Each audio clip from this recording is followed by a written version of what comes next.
Back on the airwaves. Happy Friday morning to you. John Reed, Sam Beard, Bad News Bubba, Josh Lovitz, kicking off your Friday morning, August 14th. Hope you are well. Sam, what's up, dog? What's up, dog? Happy Friday. Good day here. Getting one weekend closer to football here. Yeah. Had a little football last night. It was good to see NFL football. The pads cracking on the old television screen. Doing pretty solid besides my contact ripping on the drive over here, and I was one eye on the way to a gas station, and then my emergency backup pair in my backpack is actually just my old prescription, so my eyes are still feeling a little funky. But You have some in, but you can't see? I can see, but it's Is it just enough to give you a headache? not necessarily a headache, but like my eye is probably just going to like slightly itch for most of the show. Do you need to run home? I mean, you can run home and come back. We can make it 30 minutes without you. I don't want you to. I feel like having messed up eyes would be one of the worst things. It's not. I wouldn't necessarily say it's a constant thing. I'll just like blink occasionally, and like it's really only one contact that changed the last time I went, so it's all right. Okay, if you need to run home, it's much better than a ripped contact driving. How the hell do you rip a contact driving? How does that happen? It was probably just nicked a little bit when I put it in this morning, and then it kind of settled in there, and I was like, "Ow, this hurts." Okay, it's one thing I've never had to deal with. I would classify it as just like a lot of eyelashes in your eye, a ripped contact. Okay. Never had to wear glasses, never had to wear contacts. At least got that going for me. Yeah. I'm bald. Blind. My whole family's chunky. But at least I didn't have to ever wear glasses or put contacts in because I feel like I would struggle putting them in. I do feel bad for my future kids. They're going to be in glasses or contacts real early. My whole family's just can't see. Yeah, but you guys are tall, so yeah. I'd rather be tall and wear glasses. Okay. If I could be like 6'3", I would have made that switch. Bubba, top of the morning to you, my friend. Green boy. Top of the morning, gents. Oh no, we got sad Bubba today. My circadian rhythm is off. Yeah, we got sad Bubba today. Feels like I'm living in a shadow of somebody. Myself, but just weird. Because I knew I lost control officially whenever I was eating my grub at like 9:55. Whenever you were doing what? Eating what? My dinner, my grub. Your grub. Okay. Did kind of sound like girl. Yeah. Ain't got one. Yeah. But eating your grub, or are you eating? Just 2 salmon fillets. Oh, nice. Just no sides. Okay. Little seasoning. Yeah. Just complete, just monster of a meal. That's one of my favorite nights of the week is whenever my old lady fixes our salmon bowls. We eat it about once a week. She'll fix some salmon, some zucchini, some squash, and rice, carrots, a nice like honey glaze on it. It's beautiful. Although it does hurt my stomach, kind of like everything does. But to me, it's worth the pain of just like, having like 20 minutes before I'm in shambles. But Bubba was just going with like the grizzly bear in the stream. Hell yeah. Dinner. Just you're looking tight over there, Bubba. Picking it out of the ocean. You been hitting your push-ups? No. Weighted vest. Yeah. Did you have any extra power at softball from your weighted vest? Did the ball go any further than it did last season? It was a bye week. Oh, well, never mind. Josh, you good? Yeah, I'm pretty solid. Vibes are high. It was awesome to have real football on my television last night, so I was dialed into that. We got our last scrimmages tonight, and then we get to the real thing starting next week. So excited for that. Rumors are there's a new Doomsday trailer dropping today too, so I'll be tuned into that at some point if that does happen. So, doing pretty good. I try to avoid a lot of trailers. I can't blame you for it. Yeah. For the new animated Spider-Man movie that comes out next summer, I don't think I'm going to watch any trailers for it. I'm going to try not to anyway. Yeah, I got a rule that if I want to watch it, if I know I'm going to watch the movie, I pretty much don't watch the trailer at all. Well, and with the first two, since I watched those so late, I did not see the trailer for the first two, and I was like, wow, this is amazing because I don't know anything at all that's going to happen or any shot I'm expecting, or I'm not going to get like something's going to be trailered out or where they just put the shot in for the trailer and don't put it in the movie. So I feel like for the doomsday stuff, I mean, they're not going to give anything. No, up so on that's it. why I figured I'm good to watch that. Yeah. That'll just get me excited. So we'll see if and when that does happen. They're saying either at 9 Eastern or at noon Eastern. So we'll see if that happens. Okay. Shout out to everybody who came by the ballpark last night, braved some of the elements early on as it just opened up and poured rain from about 5 to 6 o'clock. So we couldn't really set up and give out any shirts or anything. We were able to do that for about 15 to 20 minutes before the game. Shout out to the people we talked to. Had a couple fans come by and pick up some shirts, pick up some tickets. Did you see Williams' first pitch, Sam? I did see the post on the Fan Run socials. They've first of all, like, all love to the Smokies, but man, they've changed. They've got down to Knoxville and they've changed. Like, where, whenever I threw out the first pitch, I'm pretty sure you and Bob were allowed to come on the field and basically stand on the mound next to me. I was there trying to film William, and like, you got to stand here in this one spot, like 40 feet away. You can't come on the grass. You can't come past the line. I was like, oh, really? No. So I didn't get the best footage of it. I don't even think William even ended up using my footage on what he posted. Somebody in the stands had a better angle than I did. Yeah, it seemed like it was like a grandstand angle type. Yeah, it was better than what I had on the field. He probably was mad looking at my footage. I was like, "This is the best I could do, brother." I was right here, What would you grade his performance at? It was surprising. So he floated it in there. Yeah, it was a little high. it had some arcs, But to it got there. I wouldn't necessarily say floated it. I thought he put more mustard on it than I thought. Because like last year, Cody floated it in there. Cody just Cody lollipopped it in there. William went with some speed, but it was high and outside. The guy before, though, like I was so confused. They were running on his damn credentials of like he had like 200 appearances as a college baseball player and stuff. So I was like, this guy's going to be great. And then he threw it low. He threw it basically as low as I did 2 years ago with the fake ball from the mound. And like, they weren't on the mound, and it was a real baseball. So like, oh, it was a real baseball this time? I mean, like they definitely have upgraded the baseballs because I checked Williams. It's definitely not like the rubber T-ball that I had, which makes sense because maybe it's a little bit higher profile now that it's here in town and more of a keepsake. Got a bigger budget. Little ball inspector over there. Easy over here. Come on. But it's true. It was a completely different ball. But I was shocked when that guy went like low and outside. And I was like, oh, man. Because I was expecting kind of just a regular or playing catch throw. Mm-hmm. And then William was just funny watching him because he's in there trying to stretch out his arm and do everything before. Like, and they've run down his bio and he waves to the crowd and then throws one high and outside. So how would I grade it? 60 out of 100, 65 out of 100. I did appreciate they tried to put some mustard on it. Mm-hmm. But at the same time, wasn't on the mound. Some Did they let you do it on the mound? Chin music. Well, see, that goes back to what I was saying about how they kind of changed. Because when 2 years ago, when they really let us go out there and do anything, like, I got to go from the mound. I was down there last night with William, and they did tell him not to get on the mound. So I gave Cody a little bit of a hard time last year for not going on the mound, but they did explicitly say, don't go on the mound. And like, while they were like doing the thing, William even walked like a little bit further than he was supposed to. And she like was yelling at him, telling him to come step back up. Get back. So they are running a tight ship over there, but yeah, like I'll give it a 62, 64, somewhere around there.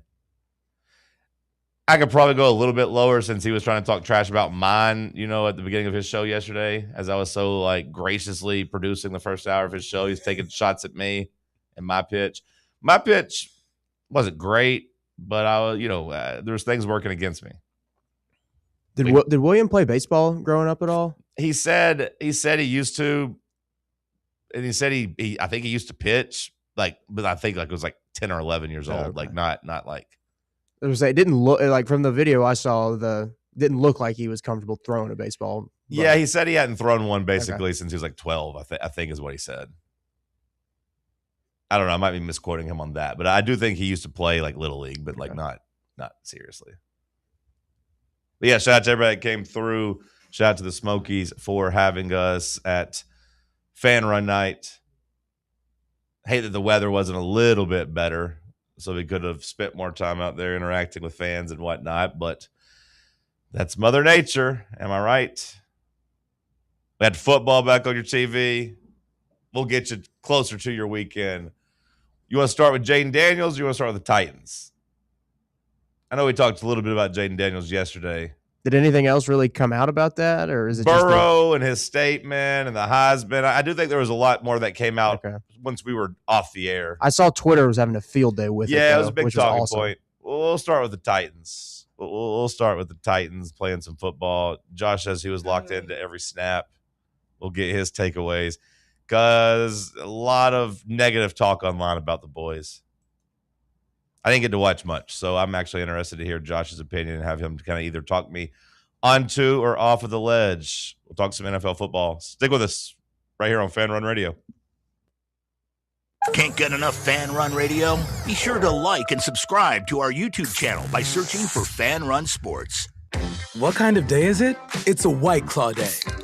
Grab a pack, grab your friends. Everything else in life can wait. Your friends shouldn't. Let's go. White Claw. Grab life by the claw. Please drink responsibly. Hard seltzer with flavors. White Claw Seltzer Works, Chicago, Illinois.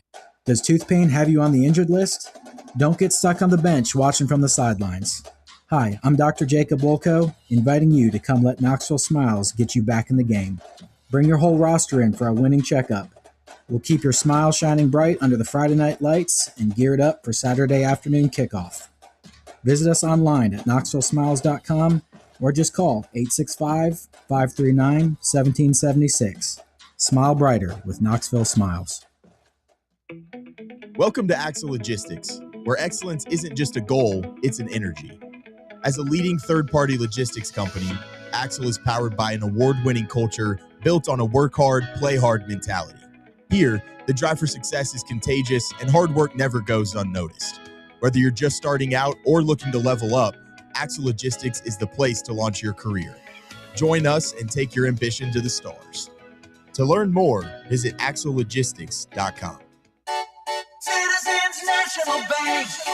Are you getting penalized because you can't make it to your bank on time? No need for unnecessary roughness. It's time for a new game plan. Easily manage your accounts with Citizens National Bank's mobile banking app.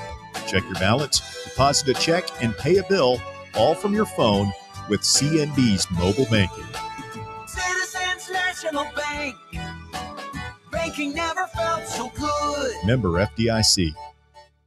Located in Knoxville's historic Old City, Barley's offers great food, live music, the best draft beer selection in town, and now your new favorite place to watch sports. Their indoor projector is perfect for any weather, and they've revamped their upstairs area with more TVs to take in all of the action. Their menu features hand-battered chicken tenders, juicy burgers, fresh salads, and the tastiest pizza in Knoxville. You can enjoy their happy hour drink specials daily from open until 6 p.m. Barley's Tap Room and Pizzeria. Are you ready for the start of a new season? Maybe looking for your team to go on a tournament run? Get game day ready with Crumble. Head on over to your nearest location and pick up 12 pre-selected cookies plus exclusive toppers. When you're looking for dessert options, there's no question about who you should call on. Our listeners already know. Last year, the Dubai chocolate was a home run, along with the brownie batter. Oreo crumb was another crowd favorite. What new flavor will set the standard this season? If you're in the Knoxville area, there are 3 locations ready to serve you: Clinton Highway, Parkside Drive, and Maryville. Download the Crumble app to build your best lineup and vote on the best combos. You can even put your bid in to request a new flavor. Order in the app and slide on over to your nearest location. Tell them Fan Run sent you, and as always, it's for the fans, by the fans. Don't miss the cookies.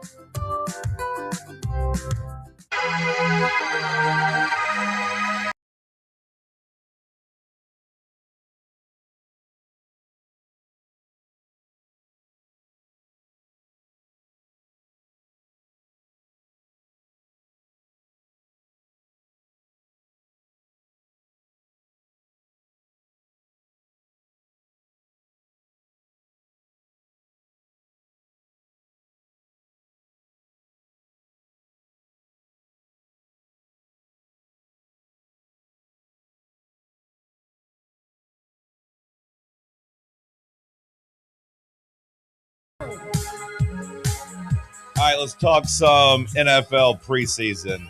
Josh called it real football. I can't go quite that far yet, just in my personal opinion, but it was nice having some hitting and some tackling on the field, even if it didn't have real stakes. The Titans, on one hand, got to win, cover the spread. If you were degenerate betting on preseason football, they did cover the 5.5, but the reviews I saw were not glowing. In fact, there's a little panic about Cam Ward, who went 5 of 12 for only 57 yards. Josh, you were locked in. You said you watched every snap. Give me your takeaways. Yeah, I'll start with Cam. I won't sit here and pretend like his outing was particularly good. The first series was pretty solid. I think he was like 2 of 4, 2 of 3. 96-yard touchdown drive, right? Yeah, like that was fine. Yeah, that was fine. I had no issues there. And then the next 2 drives, he really just missed some open throws, had a couple drops. But I'm also not going to panic over 2 preseason drives like a lot of people on Titans Twitter are. This is what the preseason is for. It's to work out these kinks. And oh, by the way, this is his first game simulation or game situation reps with a new head coach, a new offensive coordinator, a new receivers, a new scheme. There's really no reason to panic, in my opinion. He just looked a little sped up is all. Do you feel like the conversation around him would have been drastically different had he just played the one drive and went 96 yards and like led a touchdown drive? Yeah, I do. Yeah. I think if you play him a drive, he leads a 96-yard touchdown drive. He's 2 of 4 for 40-something yards. People are like, okay, that's fine. But I also think if he, for whatever reason, like just went and balled out and was like 10 of 12 for, $120 and a touchdown, people would be like, that's an MVP. So people were going to overreact no matter what, just because we've gone so long without actually seeing anything. I will say, at least maybe on my algorithm of Titan stuff, where I get, rage fed some Jared Stillman takes from time to time. Like, I know he's been pretty tough on Cam so far in camp and just saying, the accuracy's not there, and people were kind of getting mad, but he was taking a bit of a victory lap of like, see, I told you this is what we've been seeing. And you combine that kind of with the early, 49ers practice and some of the stuff. So I will say I don't think it's just the 2 preseason drives where they didn't score and look bad. I do think for some people this would be more of a warning based on the last, couple months. And even, a rookie year that was, I think at the very least you would say up and down. Some really, really good moments. I go back to that Houston game and that Seattle game where he looked really good against 2 of the elite defenses in the NFL. But if you look at, the other 15 games, there was definitely some real stinkers in there. Now, look, I would hope as a Titans fan that I'm chalking that up to like, hey, the receivers kind of stunk, the coaches kind of stunk, the offensive line kind of stunk, and he was a rookie. So like I choose to look more at the positives of like, hey, look what he did to the Seahawks defense. Look what he did to the Texans defense. But I think for many, the Cam Ward grading scale or vibe check or whatever you want to say is lukewarm at best for some people that need to see more and need to see him improve stuff. So I do think like that played into last night's disappointment for a lot of people. I don't think it was just 2 preseason drives. Is that fair to say? I'm sure it is. From what I had been hearing from camp, I had heard he had been fine. I haven't seen a whole lot of negativity from camp and from the joint practice. In the joint practice, he was 16 of 24 for 2 tuds and a pick. Like, yeah, but they were like, hey, he wasn't great in the red zone. He threw a bad interception. He threw a couple behind Carnell Tate across the middle, yada, yada, yada. Like I said, I think my coverage skews negative in what I see from people. I mean, mine sure did last night. I had people telling us we should never have drafted him. He's a bust, all this. I'm like, guys, it's a preseason game. It's training camp right now. They're only running their base stuff. Just because we're only 2 weeks into this thing. I'm like, we're not even advanced into the playbook yet. So my concern level with him is near nothing. If people want to sell their Cam Ward stock, I will buy all of it still. I'm not gonna freak out over a preseason game. Sam, how do you feel? You said you got to watch the first half and got to watch Cam Ward. How did you feel? Yeah, I mean, it wasn't – I wouldn't say it was one that made you think, oh, wow, like this is immediately going to be incredible. And, yeah, I mean, there was – easily some growing pains that you had to see there. I thought the offensive line actually in those first couple series looked a lot better than I was expecting, especially with that Carmona kid that we drafted in like the 5th or 6th round starting at right guard. I thought he looked pretty solid.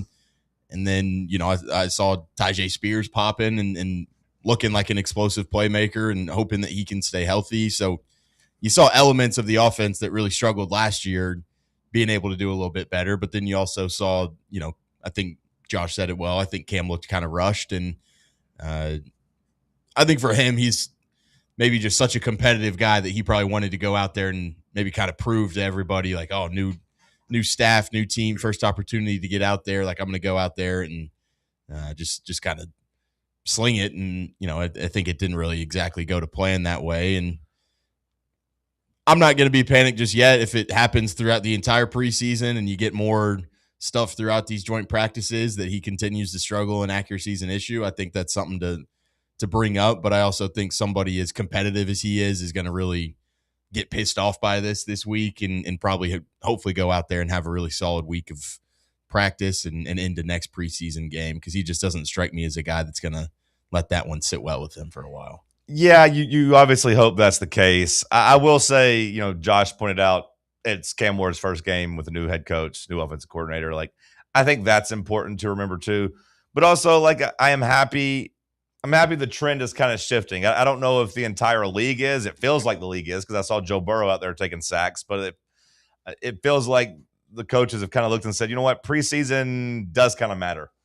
We do need to get out here and get some reps in preseason. There was a real trend towards the end of the 2010s and around COVID where teams were like, hey, we're not going to play our starters any in preseason because we don't want to risk injury. And then guys were coming in really rusty the first couple weeks of the regular season. And also getting hurt because they weren't playing in preseason. They weren't up to speed. It helps get the body acclimated. Yeah. So high school scrimmage. I will say I appreciate the starters even being out there. And good or bad, my personal take was, I don't care about the preseason. Just show me what happens in the regular season game one.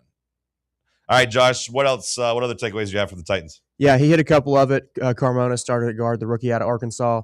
Offensive line and the run game looked really, really good. J.C. Latham was just absolutely dominating the man across from him. He looked really strong. Pass protection was a little bit more iffy, but I'll take the play that we got last night over the play that we got last year if that's what we're going to see.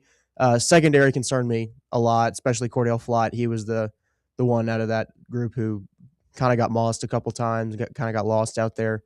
So hopefully that comes together a little bit. Front seven looks strong as always. Jeffrey Simmons didn't do a whole heck of a lot because he didn't need to. Yeah. Anthony Hill looked pretty decent. And then we had Cedric Gray make some good tackles. Did they talk about the 49ers side?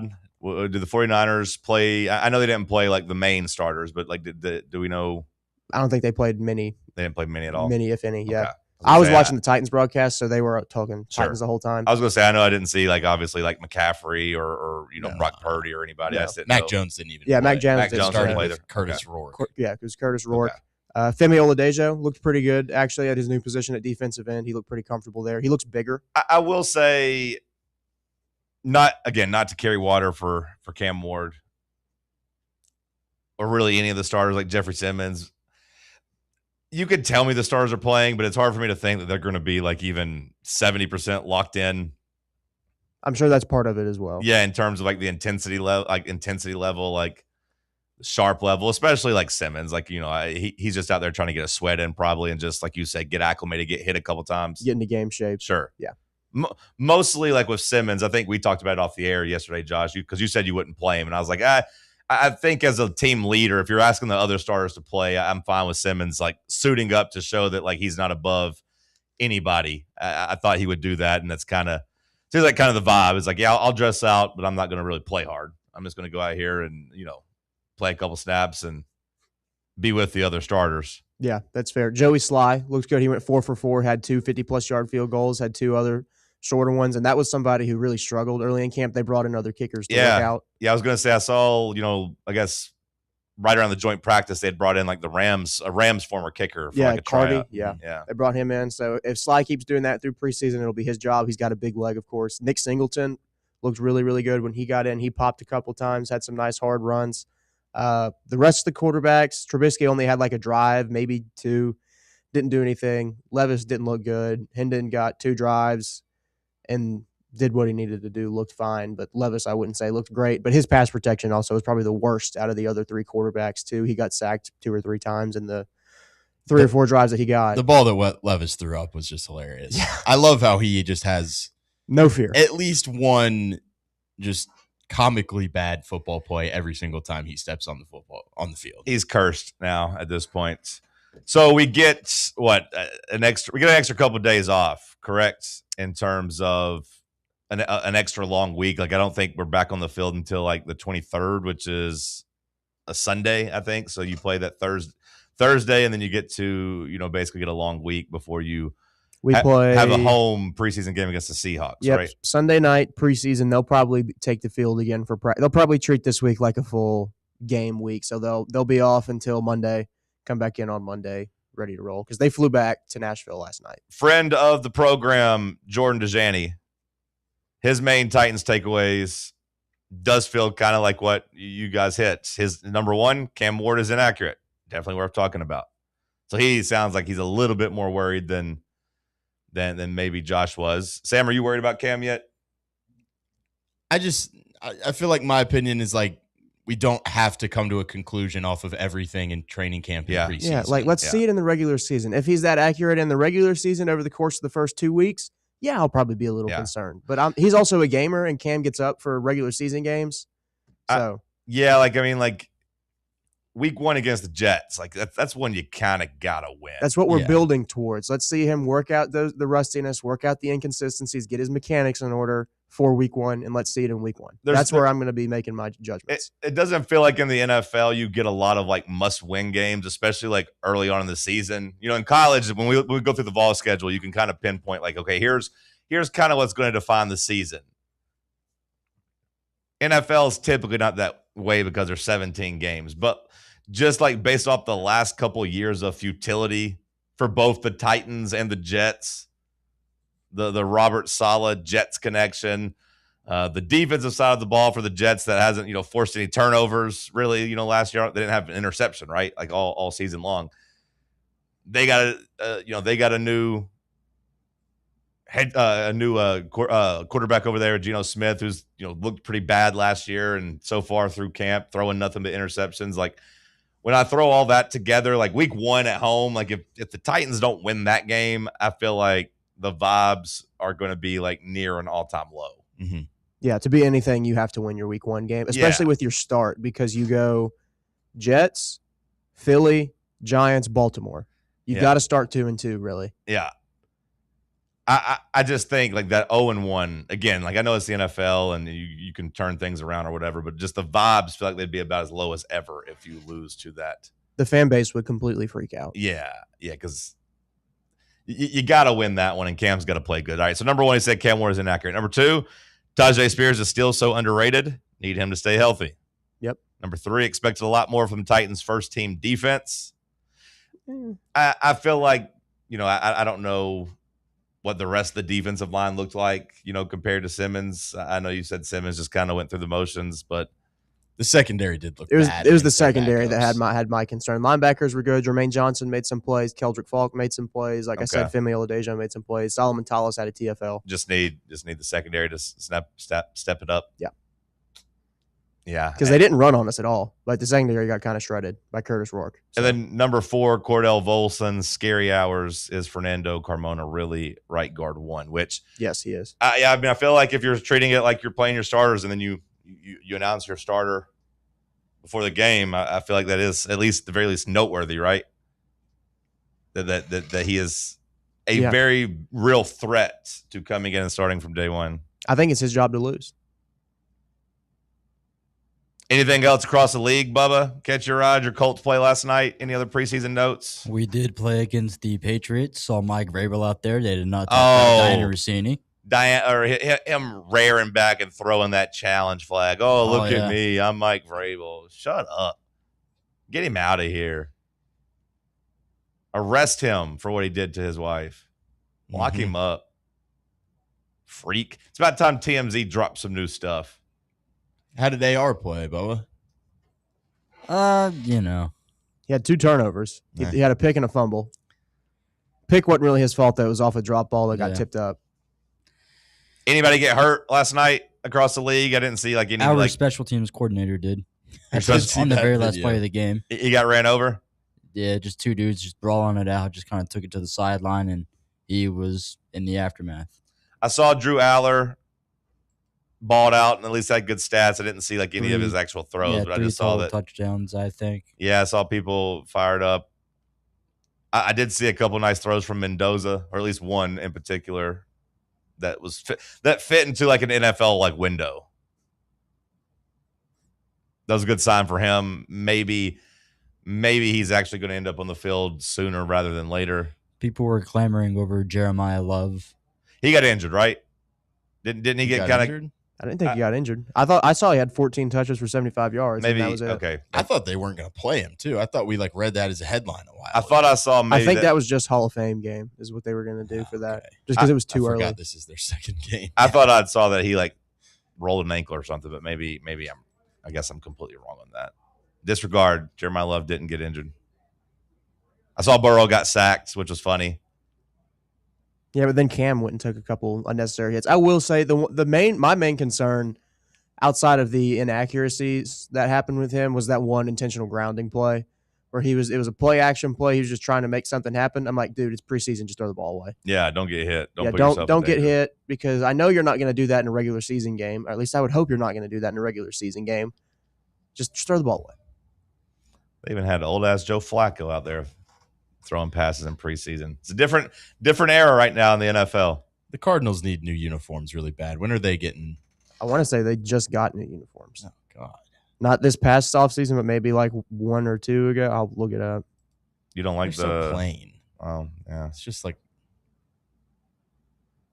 I don't know. Give me some more red in there. Let's see. Mendoza overall, the number 1 pick out there, 10 of 16, 97 yards, 1 touchdown. So just kind of juxtapose that up against the Cam Ward, last year's number 1 overall pick. Like Mendoza looked a little bit more prepared and more ready, which my panic meter on Cam Ward is still relatively low, but it ain't 0. Like I feel like it's at like a 3.5. Mine's at like a 1. Okay. It was 2023, Sam, is when they debuted their new uniform. So it's only been 2 seasons. This will be their 3rd. So it ain't happening anytime soon, unfortunately. I do think with Cam Ward, there's obviously some really, really high ceilings there. And like he does make some really, really good throws, but I do worry about like the every down type of stuff. I don't want my quarterback to be a roller coaster, like we talked about, just real high, real low. I don't need that. I don't need the ups and downs. Well, one thing I'll say too is if it was a real game, Dable would have called more run plays, because if your offensive line's getting that kind of push, you're gonna feed them. Sure, and I think that's important to keep in mind too. But like when I say like 3.5 on Cam Ward panic meter out of 10, I don't want to act like it all comes from last night. It goes back to he wasn't perfect last year. Yeah, absolutely. And one thing I want to note too, in the broadcast that I was watching said this: Saleh came out before the game and said they're not game planning for this. So it's not like they're trying to find what coverages they're in and advantages and trying to exploit them. Like they're just running their base stuff and just trying to execute it so they can play fast. So that's just all that is put into one is why I'm really not too concerned with it, and I won't be too concerned with any preseason game. I am ready to get to the regular season, although like I think maybe the biggest takeaway is that the boys need some more work. So like for the Vols, like, you know, I don't know how much things are actually going to change between now and like their season opener. Like I feel like the fact they get Furman first. Now, if they were playing like Georgia Tech or like a real opponent week 1, maybe I'd feel like the boys need some more work. But like college version, I'm like, hey, let's just name some starters. Let's get out there in some real game action and see what they got and go from there. Let's see, and let's get out of game 1 healthy. Right. That's what we want to see from that. Right. But like in the NFL, I'm like, you know what? Take these next couple weeks and let's work on some stuff, because there does seem to be some kinks to work out. Well, especially with what you said when it's going to be a must-win week 1 game. Yeah. No, that game's going to be – it feels dumb to say about a week 1 in the NFL. I understand that. But, like, you got to take advantage of the teams that you should beat. Yep. The Titans aren't going to be favored in, you know, really any other game. We're favored in 2 games all year. Right. It's that in Cleveland. Yeah. And, like, you know, when the time comes, maybe you'll be a couple point favorite over, like, the Colts or something at home, like, depending on what Daniel Jones looks like. So you'll be favored in, like, fewer than 5 games for sure. You got to take advantage of the ones you're favored in and win those to avoid the season being a complete disaster. All right, Bubba, send us a break. We'll talk some more football coming up. Stick with us. Follow us on Twitter or X or whatever the they're calling it these days at Fox Sports Knox. Fox Sports Knoxville. Fan Run Radio. Tired of spending your weekends working in the yard? Let ECR Total Landscapes handle it for you. We'll take care of de-weeding your flower beds, leaf blowing, trimming, mulching, and more. Let us do the heavy lifting so your landscape looks great. Right now, get 10% off your first month of our monthly maintenance package when you mention promo code FANRUN. Reliable service, great results, and more free time for you. Call us today at 865-384-2012 or visit us online at ecrtotallandscapes.com. Blackford Veterinary Surgery Referral specializes in surgeries not regularly performed by your pet's general veterinarian. They're currently accepting referrals from vets all across the country. With their newly renovated state-of-the-art surgery center and highly trained staff, clients can rely on professional and thorough care. If your vet says that your pet needs surgery or rehab, ask for a referral to Blackford Vet and let them get your best friend back on its feet. Located conveniently in West Knoxville. For more information, visit blackfordvetsurgery.com. Vol fans, reimagine your home at Broadway Carpets and Flooring for any remodeling or building needs. With a variety of carpets, rugs, hardwood, vinyl, and stone, Broadway has all the flooring and installation options you're looking for, including pet-resistant products like Pet Perfect Carpet from Shaw Floors. Visit their showroom in downtown Knoxville or the location in West Knoxville located on Kingston Pike near Pellissippi Parkway today. Planning for spring at Lowe's means big savings on outdoor power equipment, and Lowe's knows nothing feels better than free. Buy one select Ego string trimmer, leaf blower, or mower kit. Get one select 56-volt battery free. That's up to a $299 value. Power through spring with Ego, the #1 rated brand in cordless outdoor power. Because Lowe's knows home improvement. Valid through 4/3 while supplies last. Selection varies by location. Hey Vols fans, Cody Brown here. I grew up right here in Tennessee and know what it means when someone says, I've got your back. That's why you can trust Farm Bureau Insurance of Tennessee. Whether it's your home, your vehicle, your family's future, or the business you built from the ground up, we will show up for all of your insurance needs. We are Tennesseans who understand what matters, which is doing right by you. Insurance is not all about just paperwork and policies, but it's about the people we insure every day. So if you want insurance that hits home, give me a call at 865-992-3871. Go Vols.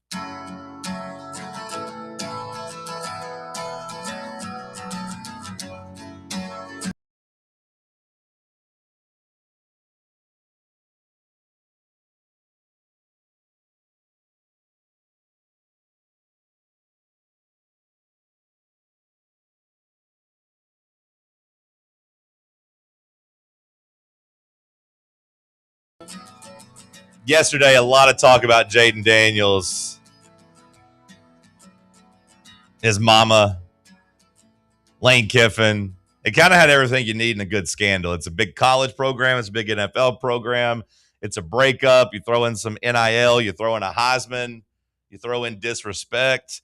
Do you feel like there's any racial ties in this at all between Burrow and Daniels? Because like I do feel like I saw a little bit of that discourse, but not much. Yeah, I feel like I haven't seen a ton of that. Yeah. To me, this just seems like crazy mom move. The Jaden Daniels, like,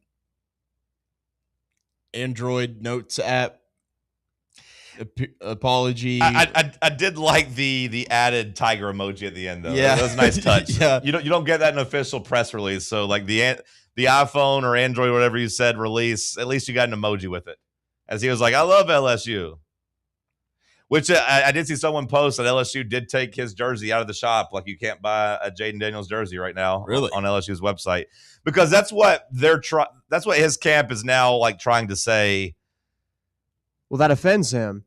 He didn't give the regular people permission to wear a jersey with his name and number on it. How dare they? Well, that's the jokes that everyone's making. It's like Jaden Daniels, this is a huge PR blunder from him. Like this is about as bad of a look you could have for your quarterback outside of a scandal. You know, like without him getting in like any criminal trouble, this is about as bad of a look as you could have because he just looks incredibly soft here. But his camp was like essentially painting it as like, look, we had an NIL agreement with LSU. It expired 2 years ago. they, aren't paying me for using my name, image, and likeness. I'm not getting compensated at all. They're making money off me, which was cool. I wasn't going to fight about it until they disrespected me or kind of went back on their word. So now if they're not going to treat me with respect, I'm not going to let them make money. I'm just now saying, hey, we got to either work out a contract where I'm getting a certain percentage or, a certain number of jersey sales or some money or whatever, or, you honor what you said and not give anybody my jersey. Now, Lane Kiffin, I do find it interesting, like seeing that side of it, hearing him have to answer it in the press conference and him just doing his whole smug jerk thing where he's like, this kid was promised. Personally. Yeah, like he's kind of caught in the crosshairs, which I think is funny. Then you have the player at LSU coming out and basically like, no disrespect to Jaden, but I was promised this number. I've worn it my whole life. Then you got Joe Burrow getting asked about it after his preseason game, and Joe's cool. Like the Joe Cool nickname is legit because Joe handles himself really well, like in terms of just talking and like not getting caught up in controversy or like not saying the wrong thing. You can argue about the way he plays quarterback and stays healthy or whatever, but like I do like when he's on the mic because he was basically like, LSU did promise me they wouldn't wear it. They didn't necessarily say they were retiring it, but that nobody else would wear it. He's like, but I ain't really got any thoughts on Jaden Daniels. I haven't like looked too much into that situation, but yeah, they did tell me they wouldn't give my jersey number away. And then you had LSU fans just it did feel a little bit like it had the chance to turn into like a race discussion because every single LSU fan was kind of like, hey, Joe Burrow won a national championship. And like most LSU fans were kind of like, hey, you clearly are number 2 here, which is fine. Number 2 is great, but Joe Burrow is just that guy. But then you had like people like, this is how they start trying to dehumanize black quarterbacks. They're starting to make this a sideshow, and the agenda's out on Jaden Daniels this offseason. This is disrespectful. This man won a Heisman. Give him what he's owed. And, winning a Heisman is a cool thing. We've never had one at Tennessee. I do think whoever wins a Heisman at Tennessee, if anyone ever does, gets certain – I would imagine we'd get put on a pedestal, right, in terms of, like – I would imagine we just straight up retire the jersey. But I do think we would probably be like, hey, let's honor that person and treat them like a king. Jaden Daniels delivered a Heisman. The problem was he delivered a Heisman a couple years after someone delivered a Heisman and a national championship undefeated season. He's just number 2, which sucks because if you're a Heisman Trophy winning quarterback at most places, you're going to be number 1, at least of like a recent era. You know what I mean? Like winning a Heisman Trophy at every school doesn't mean like you're the only person that's ever done it, like it would be at Tennessee. It doesn't mean that if you win a Heisman Trophy quarterback at USC that you'll be the best quarterback that ever won one there. But like for the most part, there would be probably like longer than like 3 years of a drought.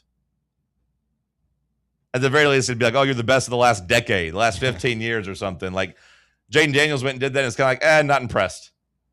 Heisman Trophy, yeah, that's cool, but we don't really care. At least that's how it's coming across. That does just sound like loser behavior, though, from Jaden Daniels. My Heisman isn't as good as, and it doesn't feel like you guys are saying my Heisman is as good as Joe's. Can you retire my jersey, please? Well, it's because it wasn't. Yeah, it was. I mean, it's just a fact. It just wasn't. Like, it was awesome. That's a great accomplishment. But it was not as good as Joe Burrow's 2019 season. I don't know if anybody's going to have a season as good as that. It sucks that you had to follow him, but it's funny because like I saw the graphic going around of people defending Jaden Daniels of like through 11 games, and like I will say it worked on me. Like I did see it was through 11 games, and obviously you immediately go, okay, well that's because game 12 through 15, Burrow like you went to a completely different level. But when I saw that through 11 games, Jaden Daniels had better stats across the board, I was kind of floored by that because I didn't think that it would have been that way. Like I would have thought Burrow still had a lead over Daniels. Where did you see this? Because that just doesn't sound true at all. I know, but it is true. Now, not passing stats. They did total yards versus passing yards. Okay, well, yeah. Well, I think total yards are fine if you're a running quarterback. I think you should get credit for that. No.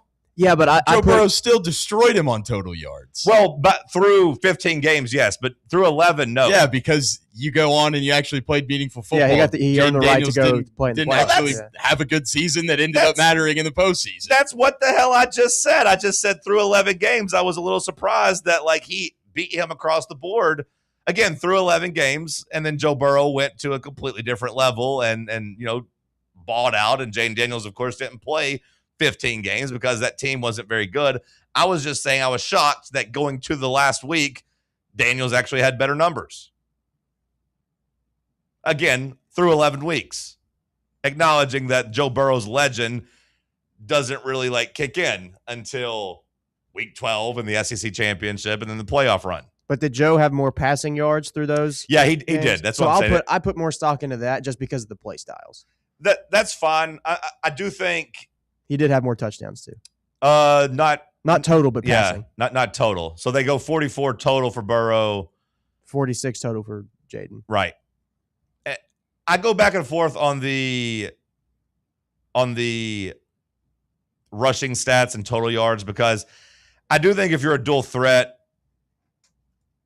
you should get credit for it, but probably not the same as you do if you're just like passing the ball. Yeah, sure. I give him credit for it. That's a huge part of his game, but I just like the passing yardage for my quarterback more so than the total yardage. I don't want you to risk getting hurt. If you're that effective of a passer, let's let our running backs tote the ball. I'm not making the case that Jayden Daniels is on Joe Burrow's level. Guy went 19-7 in his career at LSU. Yeah. Well, yeah. I mean, the Google overview that I had when I asked it to give me the 11 stats, it was quick to point out team record 11-0 for Joe Burrow, 8-3 for Jayden Daniels. Yeah. Which again, I'm just saying when I saw that graphic, because it was going around when some people were trying to make the case that Daniels deserved the same amount of respect as Burrow. Like again, I'm not saying that. But when I saw that graphic, I was like, I would have thought it was a complete landslide, which it ended up being with the total stats. And look, like I said for Daniels, if you had done that anywhere else, brother, you probably would have gotten more respect. But like that kind of goes to the transfer portal era. When LSU is just a different monster entirely. Well, yeah, but like the transfer portal era, had you stayed at Arizona State and done this, you would have been a legend. But you burned that bridge. Now you burned the LSU bridge, and now you're going to be a quarterback with no home. Which means, brother, you better work out in the NFL. Yeah. Like, you better make this happen in the NFL because if not, that post-playing career could be pretty lonely. Well, and you pointed it out yesterday, I think, John, where, I mean, his Arizona State teammates were, like, excited he transferred. Yeah, no, they don't like him, and I'd imagine the Arizona State fans feel that way, too. Like, I would say they don't really like him. Now, look, I don't think Daniels is in danger of, like, flaming out of the league. I'm not going that far. But, like, we have seen quarterbacks play good early in their career and then completely fall off. We have seen that. We've seen a player like him get injured. I mean, like, it's hard to separate RG3 from him just because of, both playing in Washington. But like we've seen him have an electric, start to his career, RG3, before he got hurt and just was never the same. Jayden Daniels hasn't had like a catastrophic knee injury yet, but he's had some injuries, start popping up. If that post-playing career you don't have a college to fall back on, that'd be pretty sad. Because like for as bad as things got for Vince Young, guess what? Texas is like, you know what? Come on home, brother. Yeah. We'll put you on staff. We'll try to help you out. We'll do this and this for you. Like Vince Young will always be made in Texas. He can go there and do that. For as bad as it got with Johnny Manziel, who didn't even really have the moments in the NFL that Jayden Daniels had, but like he at least never burned bridges with Texas A&M, and they let him come hang out and do some stuff. Think about Hendon Hooker here. He'll always have a home in Knoxville. Yep. Hendon Hooker, which is a good comparison because only 2 years, just like Jayden Daniels at LSU. You can call it a Heisman type of season in 22. Of course, didn't get the trophy, but like was in line to. If he was healthy, I think he'd have been a finalist probably. Yeah. He also outplayed Jayden Daniels in the game that they played against each other. Yeah. By a drastic margin. That was in Jayden Daniels' first year when it didn't go very well, but like he beat him head to head for sure. But like, yeah, Hendon Hooker, NFL career probably winding down. I think we could all agree on, right? Yeah. Like he's not I don't know if I'm even confident he'll make the Titans roster this year. I think he will just because we're going to cut Will Levis, I think. Okay. So maybe Hooker's like your practice squad guy. Yeah, he'll be your third practice squad guy. He'll your get the dress out on game quarterback days. type of guy they let you do. Emergency guy. Yeah. Maybe. I just don't see a way where the Titans keep Levis on the roster. Yeah. Let him move on and go try his hand somewhere else. So maybe Hooker gets to kind of stick around, do some practice squad stuff. But like, point being, like his NFL career is not going to turn him into a starting quarterback. I don't think. I'd be very surprised. And I don't think he's going to be Josh Dobbs that gets to hang around and be the 10-year backup. But like, Hendon Hooker will have a home in Knoxville forever, and I do think that type of stuff matters. You can still do it during the transfer portal era, but it's kind of rare where you can come in officially, like win over a fan base. It's more appreciated now because it's so rare. Yeah. If you're somebody that sticks somewhere for 3 or 4 years, you should be able to get that for life status and have a home and do all that. But you can sometimes do it as a transfer. Like I said, Hendon Hooker is going to do it. I would say in football, like I'm completely like I'm rooting for Colton Hood as if he was a 4-year guy. Like I'm rooting for him. He'll always have a home. Of course, in basketball, we've had a couple of those guys for sure. Baseball, same level. That to me was the saddest part. You had Ryan Clark trying to mediate between the two, trying to put the family back together, trying to be like, look, here's what's happening. And both people's got their feelings hurt. And hopefully we're a family. We can come back together. I think we should let Jaden and his mom go on Pat McAfee today to resolve it, as it would be great timing for the release of the Diary of a Polarizing Figure. Jaden Daniels is now a polarizing figure for sure. I don't know if he'll have it in him to break up with his mom, but like somebody's got to get in Jaden Daniels' ear. Somebody's got to be like, bro, this is a big misstep. And I will say, this might sound dumb, but I think there's more pressure on him now as a starting quarterback in the NFL based off of yesterday. Honestly, yeah. Like based off of like the Netflix special, like him not coming across as very charismatic, that wasn't good. Him having a bad year last year didn't help, but like him creating this controversy on the, basically his preseason starting and in the football season is starting, him bringing this distraction in because he's going to keep getting asked about it. Joe Burrow's getting asked about it. The coaches are going to get asked about it. Like I do think it is now going to be fair to like be judging him more harshly. I need to see more from him before I kind of feel like he is one of those quarterbacks that, like CJ Stroud did the world tour after a rookie year and hasn't really been the same. Jaden Daniels didn't really do the world tour type of thing, and we were kind of saying this guy cares about football. Yeah. But like now he is doing it in a different way of bringing some controversy and bringing bad vibes into the locker room. It is a great Twitter day, though, I will say. Yeah. Gave a homeless man a $5 bill, and Jaden Daniels' mom came around the corner and shot me. A lot of number 5 jokes. You had brands getting in on it, and whenever like the brands and the parody accounts are all running with it, then like it's reached past the point of like being just for diehard football fans. It became like a pop culture thing yesterday. I saw one, or at least a sports pop culture thing. I can't remember what restaurant it was, but it was like we took off our $5 tipping option in honor of Jaden Daniels off our like kiosk or whatever. Yeah, once that starts happening, it's made it to like the sports pop culture side. Like I don't know if they'll be covering it on like on entertainment news or whatever, but like the sports pop culture is like with social media and like all the brands are trying to capitalize on it. It reached there. So now like there's a whole group of people that's what they'll think of when they think of Jaden Daniels. That's his reputation right now. How long do you think it'll be before we get a Moms of NFL Quarterbacks show? TV show? You could do like a Girlfriends one right now for sure. They've done that before. Madison Beer. Yeah. They did the Wives and Girlfriends show before. When did they do that? And asterisk the mothers for Jaden Daniels' mother. Am I wrong on that? We could put maybe a girlfriend for that too. I want to say I used to come on like BET back in the They have day. a pretty platonic relationship. Wait. They might have done it. It might have been before my time. Yeah, I was gonna say I feel like this was like late 2000s, but let me double check. TV show about football, about NFL wives and girlfriends. Let me see. No, not The Game. Yeah, okay, so several shows focus on the WAGs, wives and girlfriends. So there was actually just a show called WAGs. Okay, that's what it was on E, a reality series that follows the luxurious and dramatic lives of wives and girlfriends of professional athletes. Okay. Yeah, VH1 and E had, and then VH1 had Football Wives in 2010.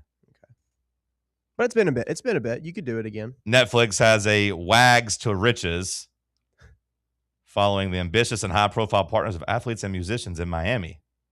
Okay, so they are out there a little bit. I thought I'd seen something. They should bring this back and then just do half of it with significant others and then half of just random pets that professional athletes WAGs. Okay, yeah. Or just put a camera on Taylor Swift and Madison Beer and let's just see. Let's see what they got. I'm out now.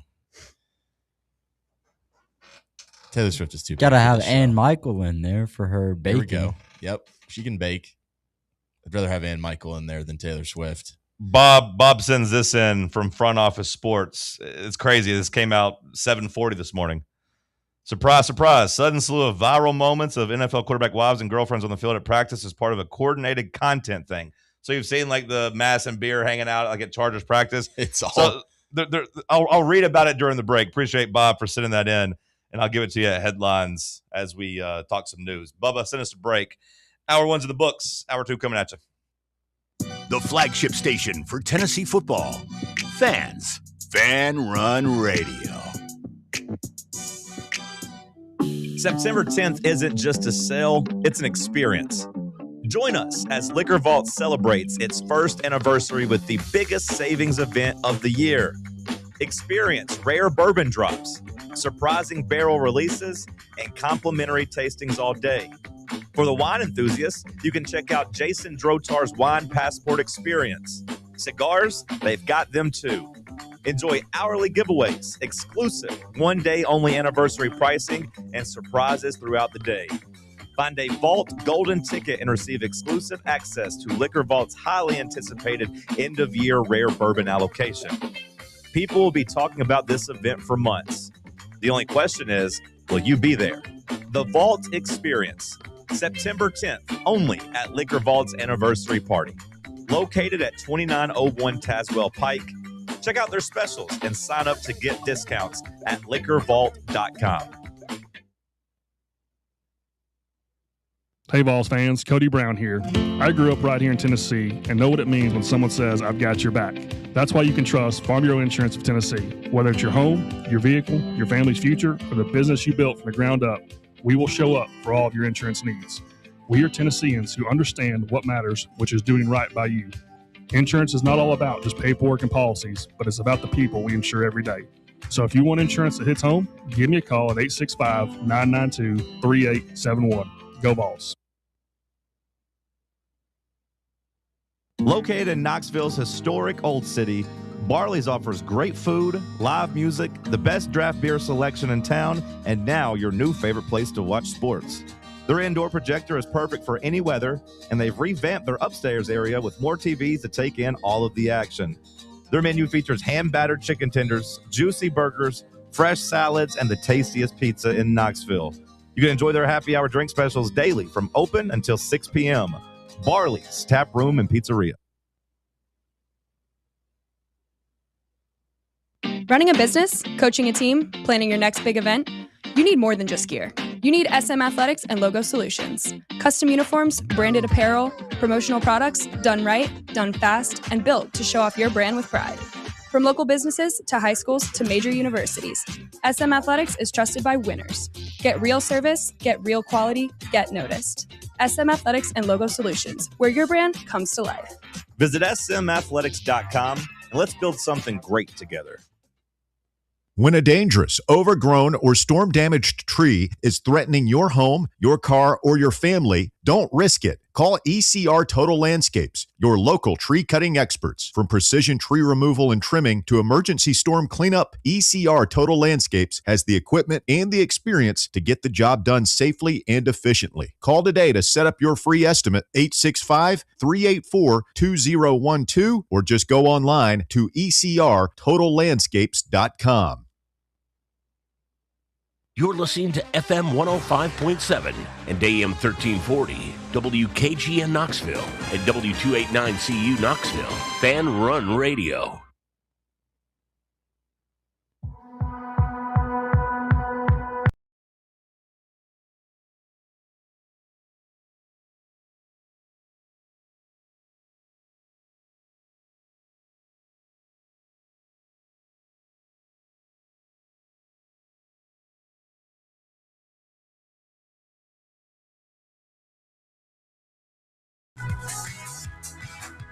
Hour 2 kicking off right here in the White Claw Hard Seltzer Studios. Shout out to White Claw Hard Seltzer. I tried to read the front office sports thing, but it was behind a paywall. I need to lock in, I guess, maybe and just pay for it. I don't have the scoop on the content thing that I promised.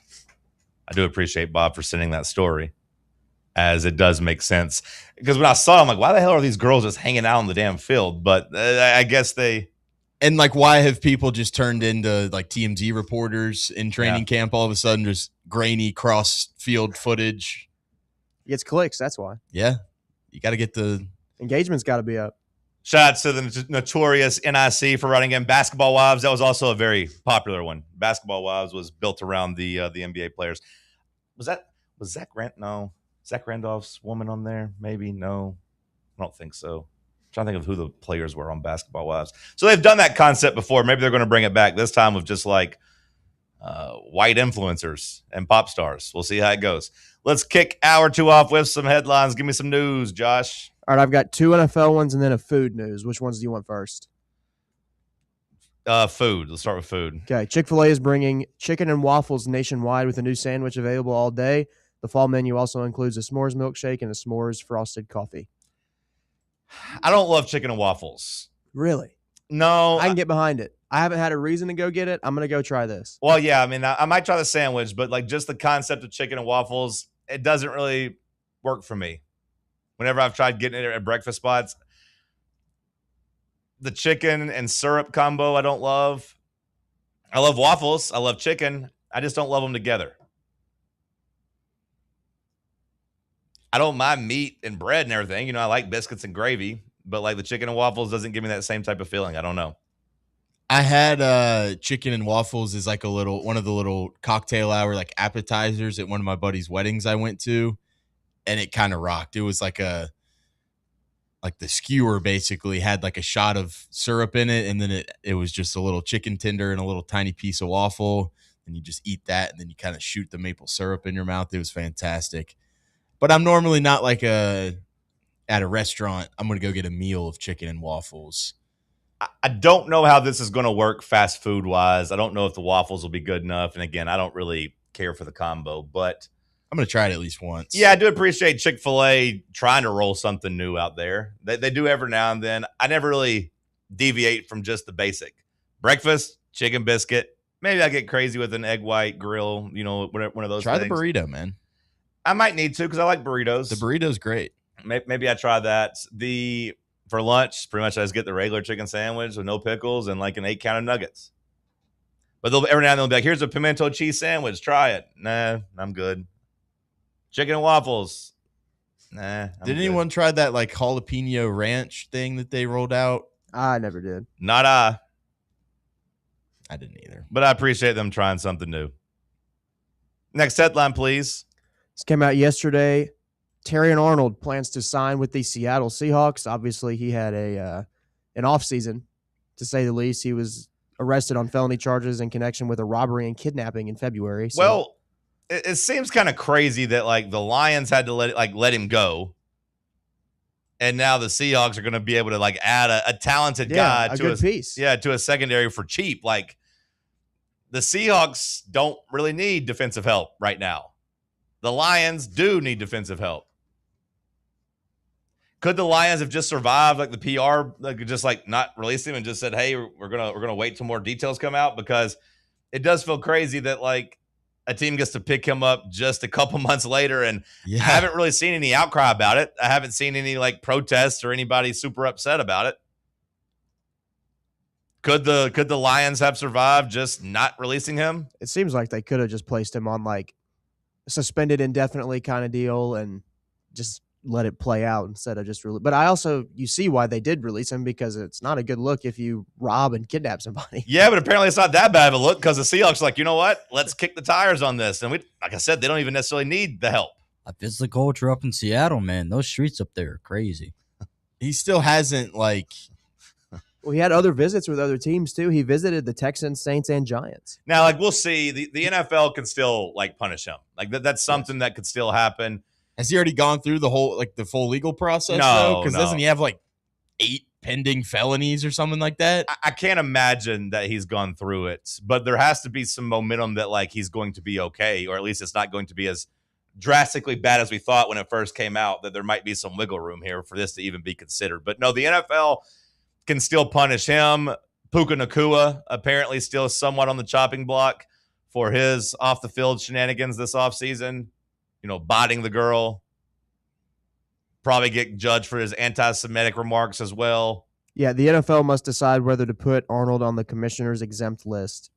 So they've got to figure that out. 10 years ago, 12 years ago, whatever, this would have been a slam dunk home run that Goodell would have punished this guy. But Goodell kind of beat the charges. Goodell rehabilitated his image beyond belief. I thought Goodell was going to get out of there. I thought we were going to run him out of there whenever he was doing all the mean to the players, punish them for everything. Then you got into the Kaepernick stuff, and that was a distraction on both sides. The players didn't like how he didn't stand with him. The people that didn't like the protests were mad. But Goodell kind of came out unscathed, and the league is super healthy. And Goodell, maybe he still gets booed out of respect at the draft, but it doesn't feel like the same type of venom when he gets booed. It feels like, hey, we're booing you because we actually like you. Mm-hmm. Goodell has beat the allegations. I think he's fine. But part of that is because he took away the punishments that he was handing out. He kind of was like, I don't want to do that anymore because it just makes me unpopular with everybody, which makes me think that these players might not get the book thrown at them per se. But yeah, there has to be some type of legal development, Sam, where they're feeling it's not going to be as drastic as they initially thought. Because other's, at first I think he was going to go to prison. Great lawyer. Well, at first I think he was going to go to prison for 20 years. Yeah, maybe life. Kidnapping, that's a real bad crime there. Did you guys see the Hawks video yesterday? Great video. I didn't know that kid's from Atlanta. Is he from Atlanta? I don't know. Did they just bring him in from the outside world? I thought he was from the South, but probably not Atlanta, but probably close enough to where they could easily get him there. I love this kid so much. I know, he's awesome, man. All the bird sounds are good. Obviously, the kid, he's really, really good at the bird calls, but the hawk, it actually blew my mind. The hawk screech is maybe the best impression I've ever heard in my life. The screech that he does is better than what they play in the arena. I like the crow too. Good crow. Oh yeah, all of them sound great. All of them are ridiculous, but the hawk one, it legitimately blew me away. I was like, what? I hope he got a nice little chunk of change for that. I hope they took care of him and spoiled him. Maybe bring him to a damn game or something. I don't know. I was going to say, I don't know how we get this kid more involved in just everyday life on the internet, but we need to figure out unique ways to get him into some things. Sam the Bird Caller. Great name. He's from Oklahoma. Really? According to this, there's a YouTube page, Outdoor Oklahoma. Meet Sam, a remarkable 11-year-old from Oklahoma with a unique gift. He can talk to birds. So basically just him. They said since the age of 4, he's just mastered this. I think that's even better that he's from Oklahoma, actually. You're bringing him across state lines. We have to keep our relationship with Oklahoma after trading Trae Young. We got to there you go. Extend an olive branch. But yeah, they're saying he's from Oklahoma. But I thought that was the first time I'd really seen the NBA get into the NFL's gimmick of schedule releases. You saw some other teams do that too. Just try to think of gimmicks and try to make it a deal. I don't think any other NBA team can release one. You're not going to top the Bird Kid. No, but Chicago did a good animated one. Toronto brought in a pretty popular Canadian professional wrestler, a girl, Chelsea Green. They let her do something there. They were at least trying. I didn't see any of them get as much love though as the Hawks one. Everyone loves this kid. Josh, you got any more headlines? Yeah, I got one more. Some concerning news out of New Orleans yesterday as first-round pick rookie wide receiver Jordan Tyson left practice with a leg/lower body injury. They're trying to keep this one pretty close to the vest, so I would assume it's something to monitor, somewhat serious. Yeah, I saw some New Orleans people saying that they didn't think it was going to be something that affected the regular season, but just one of those things. Whenever your body starts getting injured, I imagine it starts getting just weaker across the board, and you're just more susceptible to more injuries. You want to stay healthy. It looked like he got up on his own, but was helped off a little bit. Yeah, is what I'm reading right now. Okay. This was why I didn't want the Titans to draft this guy from the jump. All of his injuries in college really scared me. And he had hamstring injuries in college, I'm pretty sure. So this just seems like that's a continuation of the same thing. It does feel like once you get labeled as hamstring guy, I'm just going to think that you're always going to have hamstring issues. Like you've seen it in the NBA. Like one of the best players in the league is Luka Doncic. I got zero confidence he's going to make it through the season without his hamstrings. Well, that's because he's fat. Well, he even lost, but he lost weight this year, Bubba. He was in pretty good. I mean, you're not wrong, but he was in pretty good shape with the Lakers this year, at least comparatively speaking. But he still got hurt. Like his legs still gave out on him. I'm going to see the same thing with Zion too. Yeah, also a big boy. Yeah. No, I mean, like Zion, once he start getting injured, I feel like it's hard to shake that. I feel like it's hard to shake that reputation, but it's also hard to shake that reality. Like I said, I don't really have any confidence that we'll get to the end of the season and Luka will be ready for the playoffs. I'm always not saying that he's, of course, going to get hurt every year, but like I'm not going to have the confidence in him to do it until I see him do it again. He just keeps getting hobbled. Jordan Tyson around that same way. Like, you said he had those injuries in college. Gets to the pros, guess what? Dealing with those type of injuries. Knock on wood, it never happens to Daniel Jones. Knock on wood. I really hope Daniel Jones doesn't have a hamstring issue. Thank you. But, I mean, that's part of what they talk about with the Achilles injury. Like, that's the injury that really gets pointed to, that, like, once you have that go, the rest of your body just kind of falls apart. Like, the rest of your lower body just can't take the stress from your Achilles that then gets into your calf, that then gets to your groin, that then makes the other leg weaker or overworked because it's having to compensate, and you just like break down essentially. Now maybe they've mastered that where that's not necessarily happening anymore. Like Jason Tatum came back, looked pretty good from the Achilles. We'll see if he has any long-term effects, but he seems like he's okay. We'll see what Halliburton looks like coming back.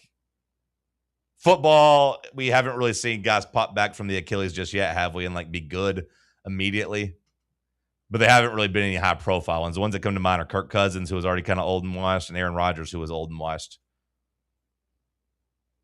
I can't really think of any young guys. Like Daniel Jones is kind of the first test case, at least recently. I feel like Marino tore his Achilles way back in the day before my time. But like Daniel Jones, we'll see. All the reports coming out of the Colts is that he's healed pretty good and that he's bounced back pretty quickly. So maybe they've got a real grasp on how to fix that injury because, just even like 10 years ago, a torn Achilles was essentially a death sentence. It's crazy to me just how fast, like once that becomes a common injury, though, the science behind it, just changing of that recovery time is crazy. You've seen it with the ACL. Yeah. I mean, it's awesome. Like, I mean, like that's the one thing that like I'll listen to the old heads complain about. Like when you get into like generational discussions about sports and the NBA and the NFL and all that, like the way that the science can help you extend your career, but also like recover from injuries. Like a torn ACL, it used to be the end of like a running back's career. Like you just never see them again. Now it's just kind of a inconvenience. Basketball, same way. Like it sounds like seems like George Kittle's going to be back for week 1, and he tore his Achilles in the playoff game. That was in the playoff game? Yeah. I was going to say, I knew it was late, but I would have said like early December, late November. January 11th in the wild card game. Wow. Apparently Najee Harris also. Yeah, we haven't seen him really bounce back though yet. Yeah. Now running back, that's obviously a little bit different than quarterback. And Najee wasn't a great running back anyways, like in terms of his NFL career. I don't think he was really great in college either, but maybe I'm undervaluing his college career. But yeah, like we'll see with Kittle. But like the fact that they're saying he's going to be ready for camp is crazy. The fact Daniel Jones is out there ready is crazy. Texans believe Graham Mertz tore his ACL. That just came across the Texans, backup. He got hurt in the Thursday night season opener, or preseason Send Will opener. Levis to Houston. Yeah, please, maybe, sure. Yeah, I mean, like I don't really want to trade my quarterbacks in division, but like he can go to Houston. It's not like he understands the damn offense, anyways. It's not like he can like relay and put it up on the whiteboard what we're doing, anyways. Isn't there a history of like the biggest trades happening in like division or in conference or no? Like usually, Bubba, like you don't do the interdivision trades. Usually, it's a red flag. Like the only time that like you trade, especially like good players in your division, it should mean that the player's washed. Like the one that comes to my mind is like when the Eagles were like, "Yeah, we'll trade you Donovan McNabb, Washington. Yeah, you can have him. We'll trade you there." And then like he got to Washington and was pretty awful. And it's like that was probably a warning sign that the Eagles didn't mind him staying in that division. Jaylen Brown. Well, that's what was such a crazy part of that trade though, is like typically like you don't necessarily do that, and especially like that's one of their biggest rivals. Right. That's how desperate they were just to move him. But like a part of the Celtics outcry was like, really, you're going to send him to the Sixers, who now we're going to have to play and compete with? Like you saw it with Kawhi Leonard in 2018-19. Greg Popovich, not division, but he was like, we're not trading with the Lakers. The Lakers had the best package. He's like, we're not trading him to the Lakers. We will basically cut off our nose to spite our face and take a worse deal just to send him to the Eastern Conference because we're not sending him to a team that we're going to have to compete with. I know it's not necessarily a trade, but like Saquon going, from Giants to Eagles. Well, yeah, but think about that. How mad Giants fans were that he ended up with the Eagles. Like it's an extra knife to the chest. I mean, it's how curses happen in sports. Yeah. A lot of times in baseball. Yeah. So, yeah, typically if you do an interdivision trade, that means they're washed, which Will Levis is washed. So, like, maybe, hey, you need a backup? Come get him. All it takes is a conditional 6th-round pick. We'll even take maybe a 7th rounder. I'd take even just cash considerations for him right now. Just pay us. Just get him off of my team. Here's a washing machine. A new washing machine for the new jerseys. Yeah. Like in semi-pro. Like, here, we traded you for a washing machine. Moneyball, they have to pay for our Coke in the vending machine for the rest of the season. Perfect. We got something. Good. Bubba, send us a break. Let's talk sports on Fan Run Radio. Can't get enough Fan Run Radio? Download the free Fan Run app and take the best Tennessee sports conversations with you wherever you go.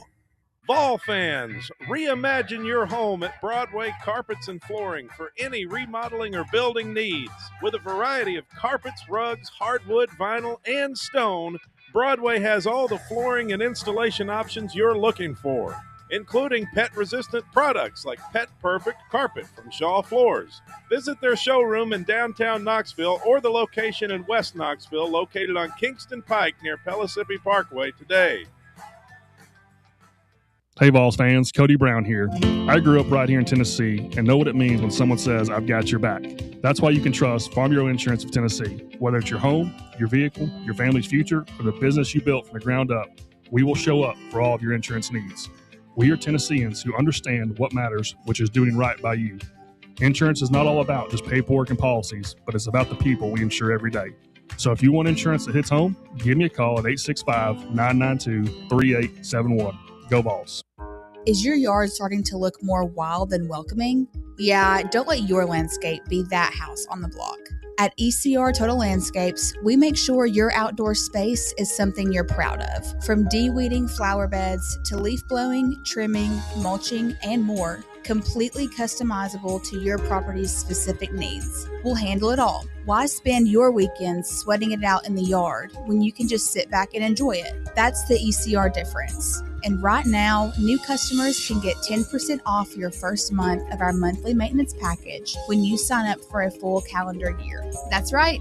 Consistent, reliable service at a price that makes it easy to get started. No sweat, no hassle, just a better looking lawn week after week.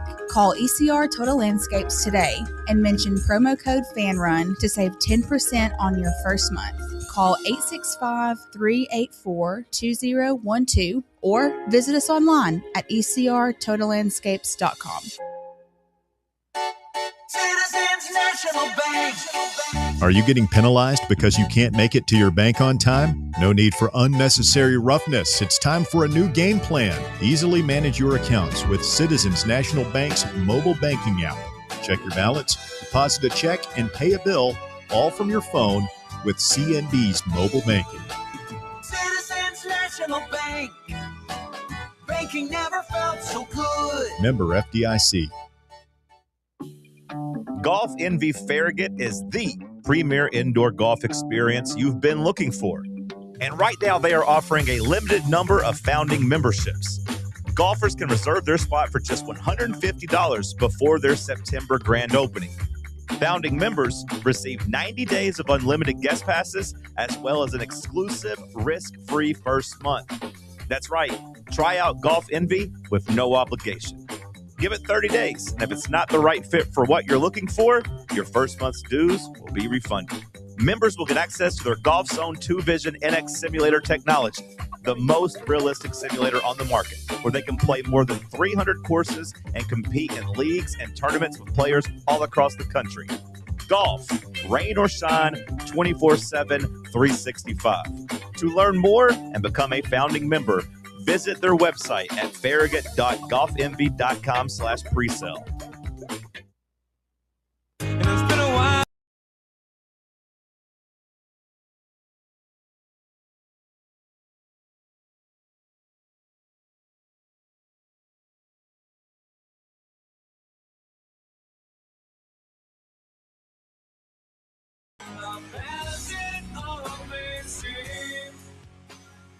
Let's talk some college football. Ranking season. Guys running out their quarterback rankings. Sam says he's got one from Bud Elliott, who I think at this point we say known SEC hater. Yeah, I think For very, sure. very known. Yeah, known SEC hater Bud Elliott. Does he rank ahead or behind 2026 Danny Cannell in terms of SEC hate? I don't want to give Bud the rub of being bigger than Cannell all time. Danny Cannell is the biggest SEC hater I've seen. Cannell had a lot of hate in his heart over the last 10 years, but I will say his has turned into what more seems like a gimmick at this point. Bud Elliott just seems more of the true dismissive disdain for the more SEC. genuine. So I give him the rub right now, maybe in 2026, as being the biggest hater. I feel like Bud really tries to extract some stats and numbers to try and prove his point, and it felt like Danny Cannell was just crying on social media. Yeah. Danny was just looking for any type of straw man he could to try to get it. I will say Bud will sometimes put stats up that are inaccurate, though. I do feel like he's pretty bad at the whole SEC hate thing, personally. But either way, let's dive into his quarterbacks as he put out his top 10. It's his top 8. Top 8, okay. He says these aren't most accomplished rankings. These are my rankings of who I think the best quarterbacks are heading into 2026. That means I'm willing to bet on upside instead of automatically rewarding experience. We'll have big hits and big misses. So he's trying to get out in front of it that some of his rankings might just be awful here. If you have to try to give a big disclaimer before you give them, typically I think you know that they're not very good. When I put mine out, I just put mine out. I just drop them down, plop them. That being said, he does give some love to our guy. Okay. Give some love to Faison. What type of love are we talking about? Coming in at number 8 is Faison Brandon. Okay.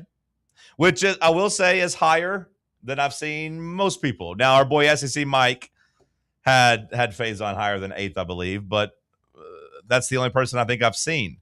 Yeah, I haven't seen too many outlets putting Faison Brandon into the top 10 in the SEC. All right, keep going. So you got Faison Brandon at number 8. At number 7, John Mateer of Oklahoma. 6 is Gunnar Stockton at Georgia. 5, Lenora Sellers. 4, you get to Alabama quarterback. That's it, just Alabama quarterback, whoever it's going to be, I guess. Number 3, Sam Levitt. Number 2, Trinidad Shameless. And number 1, Arch Manning. It's kind of a BS list. Yeah, I've got a lot of bones to pick with this list, personally. Alabama quarterback. Can't even name a guy? Come on. You got two options But there. yeah, Just pick one. put your neck That's out what there you did with and Faison. project one of the starters. Yeah. Regardless, neither one of them should be 4. Well, to me, that's the problem. And I saw Josh Pate do something similar with the whole Alabama quarterback Yeah, he thing, had them at like 6 or something. which to me, it's I get what he's trying to say of like, no matter who plays, they'll be the 4th best quarterback. Okay, I hear you, but like on the same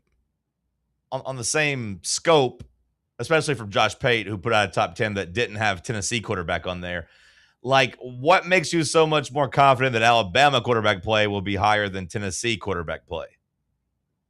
If you want to have Alabama quarterback ranked ahead of Tennessee, okay, I won't even necessarily argue with that. But like, when you have one in like the top 5 range and you have one not in your top 10, to me, that's a pretty big difference. If you made them like 6 and 7, then that would be okay. The logo, that's probably the only thing that's changing it. Yeah, but like, it's if it was Nick Saban coaching, okay, sure. Now I know Nick Saban. I feel like it's just still the carryover. Is that still a thing? We still treat Alabama that way? I think people still do. Or is it Kalen DeBoer? Like, we saw him go to the national championship game with Michael Penix. He'll get great quarterback play, because to me, I do have to raise the question of how much longer we're going to let Kalen DeBoer ride on the Michael Penix train. Yeah. Because I would say that I don't think Kalen DeBoer's done, I don't want to say anything at Alabama, but like, I think the whole quarterback whisperer thing's a little overblown based on the quarterbacks I've seen at Alabama. Ty Simpson got in the first round. Okay, sure. Let's also keep in mind Ty Simpson was a 5-star quarterback. That like, I won't say like DeBoer did all the work there with him. But he had a lot to work with when he came in. Yeah. Exactly. And also like had a lot to work with like on the talents on Alabama's roster as well. Like I don't think Ty Simpson going in the first round was necessarily a rags to riches story. No, not at all. Michael Penix, even him, he had shown flashes at Indiana, but I'll give him credit at Washington for Penix. But like since at Alabama, like, do we not remember Jalen Milroe playing football? I know he got drafted. So if you're talking about NFL success, okay, if this was a mock draft, I'll hear you out. But like, do you consider Jalen Milroe a really good college football quarterback? Because I don't. But he also was kind of stuck with Milroe, though. He was, but do you think he maximized what Milroe could do? Do you think Milroe was a really good college football quarterback? I wouldn't say really good. He might have maximized what Milroe could have done. He might have maxed him out. That's fair. But like, I still don't think I definitely wouldn't have put Milroe like in a top 4 ranking. No, absolutely not. No. And that's kind of what you're doing when you're saying Alabama quarterback. It's like, no matter who plays quarterback there, they're going to be a top 4 guy in this conference. I don't necessarily think so. I don't think so at all. Do you think Ty Simpson was even top 4 last year? I mean, I guess maybe, but like at times, maybe. At times, yes. But like at other times, he looked like he didn't really know what the hell he was doing. I also think that is kind of an indictment on like Kalen DeBoer as a head coach of, I know Milroe was in place as the quote unquote leader of that locker room, but like we're saying, like, I think it was pretty easy to tell that Jalen Milroe wasn't exactly the most gifted passer of the football and a great quarterback. And I think Kalen DeBoer had a chance to go in there in his first year and be like, all right, I'm going to actually get the quarterback that I want here. But instead he kind of placated to the locker room and placated to, what had happened in that team before. And I think he could have gone there, taken Ty Simpson for 2 years, and then maybe gotten a better Ty Simpson last year. And I think people at Alabama would have maybe respected him more for kind of taking that program by the reins instead of just being like, oh, you're a Nick Saban holdover. We'll figure it out with you for a year, and then we'll keep kicking the can down the road. Yeah, or I mean, at the very least, we can't use that as a crutch that he had to play him. Like, like he made that decision. I understand the locker room dynamics, but again, you don't necessarily get a pass for it. You don't get to get graded on a curve whenever you, in the transfer portal era, signed off on it and was good with it. It wasn't like Milroe had really done anything to like solidify his spot among Alabama legends that you just couldn't take his job from him. And I would argue, too, if you're going to play football at Alabama, you're not exactly like, oh, let's make sure we've got all our friends and our buddies playing. You're going out there and you want to put the best guy who can give you the best chance to win, type of thing. And I just don't necessarily think that was Jalen Milroe in his time. Now, I do think at times last year, Ty Simpson looked great. I do think, especially I thought he was pretty clutch on 4th downs in a couple games and led some good drives. But there's still plenty of games when you look through the old game log that left you wanting. They got the win. He threw for 3 touchdowns, but seeing like 19 of 35 for 122 yards against Auburn, 35 attempts for 122 yards, 19 of 39 against Georgia for 212, 1 touchdown, 1 interception, 16 pass attempts against Indiana for 67 yards. I know he was a little banged up, but like that to me doesn't scream like, hey, the system is infallible. This isn't even me trying to put down Ty Simpson, really. It's just like, hey, Kalen DeBoer is not some guy that I think I give the benefit of the doubt to. It's like, this guy's going to have an elite quarterback no matter what. Alabama quarterback. Here's my ranking. Slot them in. Nah. Especially if you're not going to give Tennessee the rub, which Bud Elliott did. He put Faison, you said, what, at 8? Mm-hmm. I don't think Faison nor Alabama's quarterback should be in the top 8, personally. Okay. I mean, like, I think if you are doing your rankings, Josh, are you doing your rankings on where you think they end up at the end of the year or just how you feel about them right now in the preseason? Because it's coming into the season. Because I think those are 2 different answers. Like, Bud Elliott was basically saying he's trying to project, right? Like, he's trying to say this is what the end of the season rankings are going to be. I find it hard to believe that Tennessee quarterback, let's just say Faison Brandon as a placeholder, I find it hard to believe that he won't be a top 8 quarterback in the SEC just with everything around him and Josh Heupel's system. To go along, obviously, with his talent and athleticism. Like, Sam, agree or disagree with that? Yeah, I mean, I think it's hard for me to say that Josh Heupel is going to have bottom half of the SEC quarterback play. Josh, do you agree with that? Like, when you say you wouldn't recommend the top 8, like, do you think Faison is in the top 8 by the end of the year, or you're just saying you wouldn't do it right now in the preseason? I think he'll end up 8-9. So barely top half of the conference. I think he'll end up 8-9. So right around there. And that's not a knock on him being into the top half of the SEC is an accomplishment. Are those all the quarterbacks right there pulled up, Sam? Is that what you got right there? This was SEC Mike's rankings. Yeah, let me see SEC Mike's rankings. He actually had Faison at 9. Okay. I thought he had him a little bit higher, but at least he didn't have him at the bottom like 2, like where everybody else has kind of put guys by default. But I would also say SEC Mike's like line of thinking is a little bit more, put together there, where he's got Faison Brandon at 9, he's got Keelan Russell for Alabama at 10, just like 2 young quarterbacks that do have a ton of potential there. And he just is kind of saying, hey, I think both of those guys are going to be kind of the same thing this year instead of going 4 and 8. I do appreciate him having Sam Levitt below both those guys. Yeah. Did you see my quarterback tiers I put out? Did you see that on Twitter? Yeah, I did. Is it on the official Twitter page or yours? I think William put it out and I retweeted it, I think. Okay, I'm on it. What are your takes on mine? Let's go through mine. Since we're going to tear down Bud Elliott, I'll give you a chance to tear down mine. What do you got for me? Let me pull this up. Hey, at least you got the courage to put your stuff out there, though. There you go. A lot of people are keyboard warriors and, just disagree with everything. Yeah. You're putting your stuff out there. I put it out there. There you go. I broke mine up in tiers more so than just a straight up rankings, but I did try to put them in order in terms of how I would have them ranked right now. I would include Kamario Taylor of Mississippi State into your talented newcomers category. Okay. But was he not there last year? I mean, he was. Yeah. But, he didn't really play that much. Yeah. I'd still consider him new. Okay. So you'd have him. Okay, you'd have him. I also just him there. I'm pretty high on him this year. I think he's actually going to be pretty solid. Okay. I just didn't necessarily look at him as a newcomer because he had played in 8 games last year. And didn't play much, but at least had gotten in the game. I'd put Marcel Reed in kind of overrated and not experienced but limited. Okay. Because I think he can be good, but I think he is a touch overrated. I just didn't know if people were rating him very highly. I don't look at him as rated very highly. I'm disagreeing with Lenore Sellers. Okay. I think his time is coming on. Unfortunately, I think his career, just with the coaching staff and all that's happened over at South Carolina, not a great ending to his college career.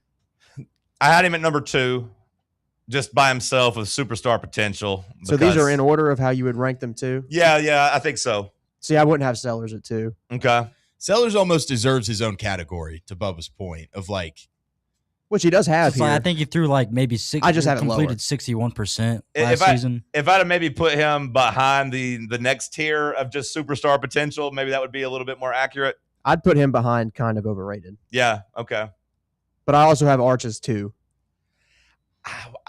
I need to be fully sold on Arch. It's not, the hype train isn't as unwarranted as it was last year.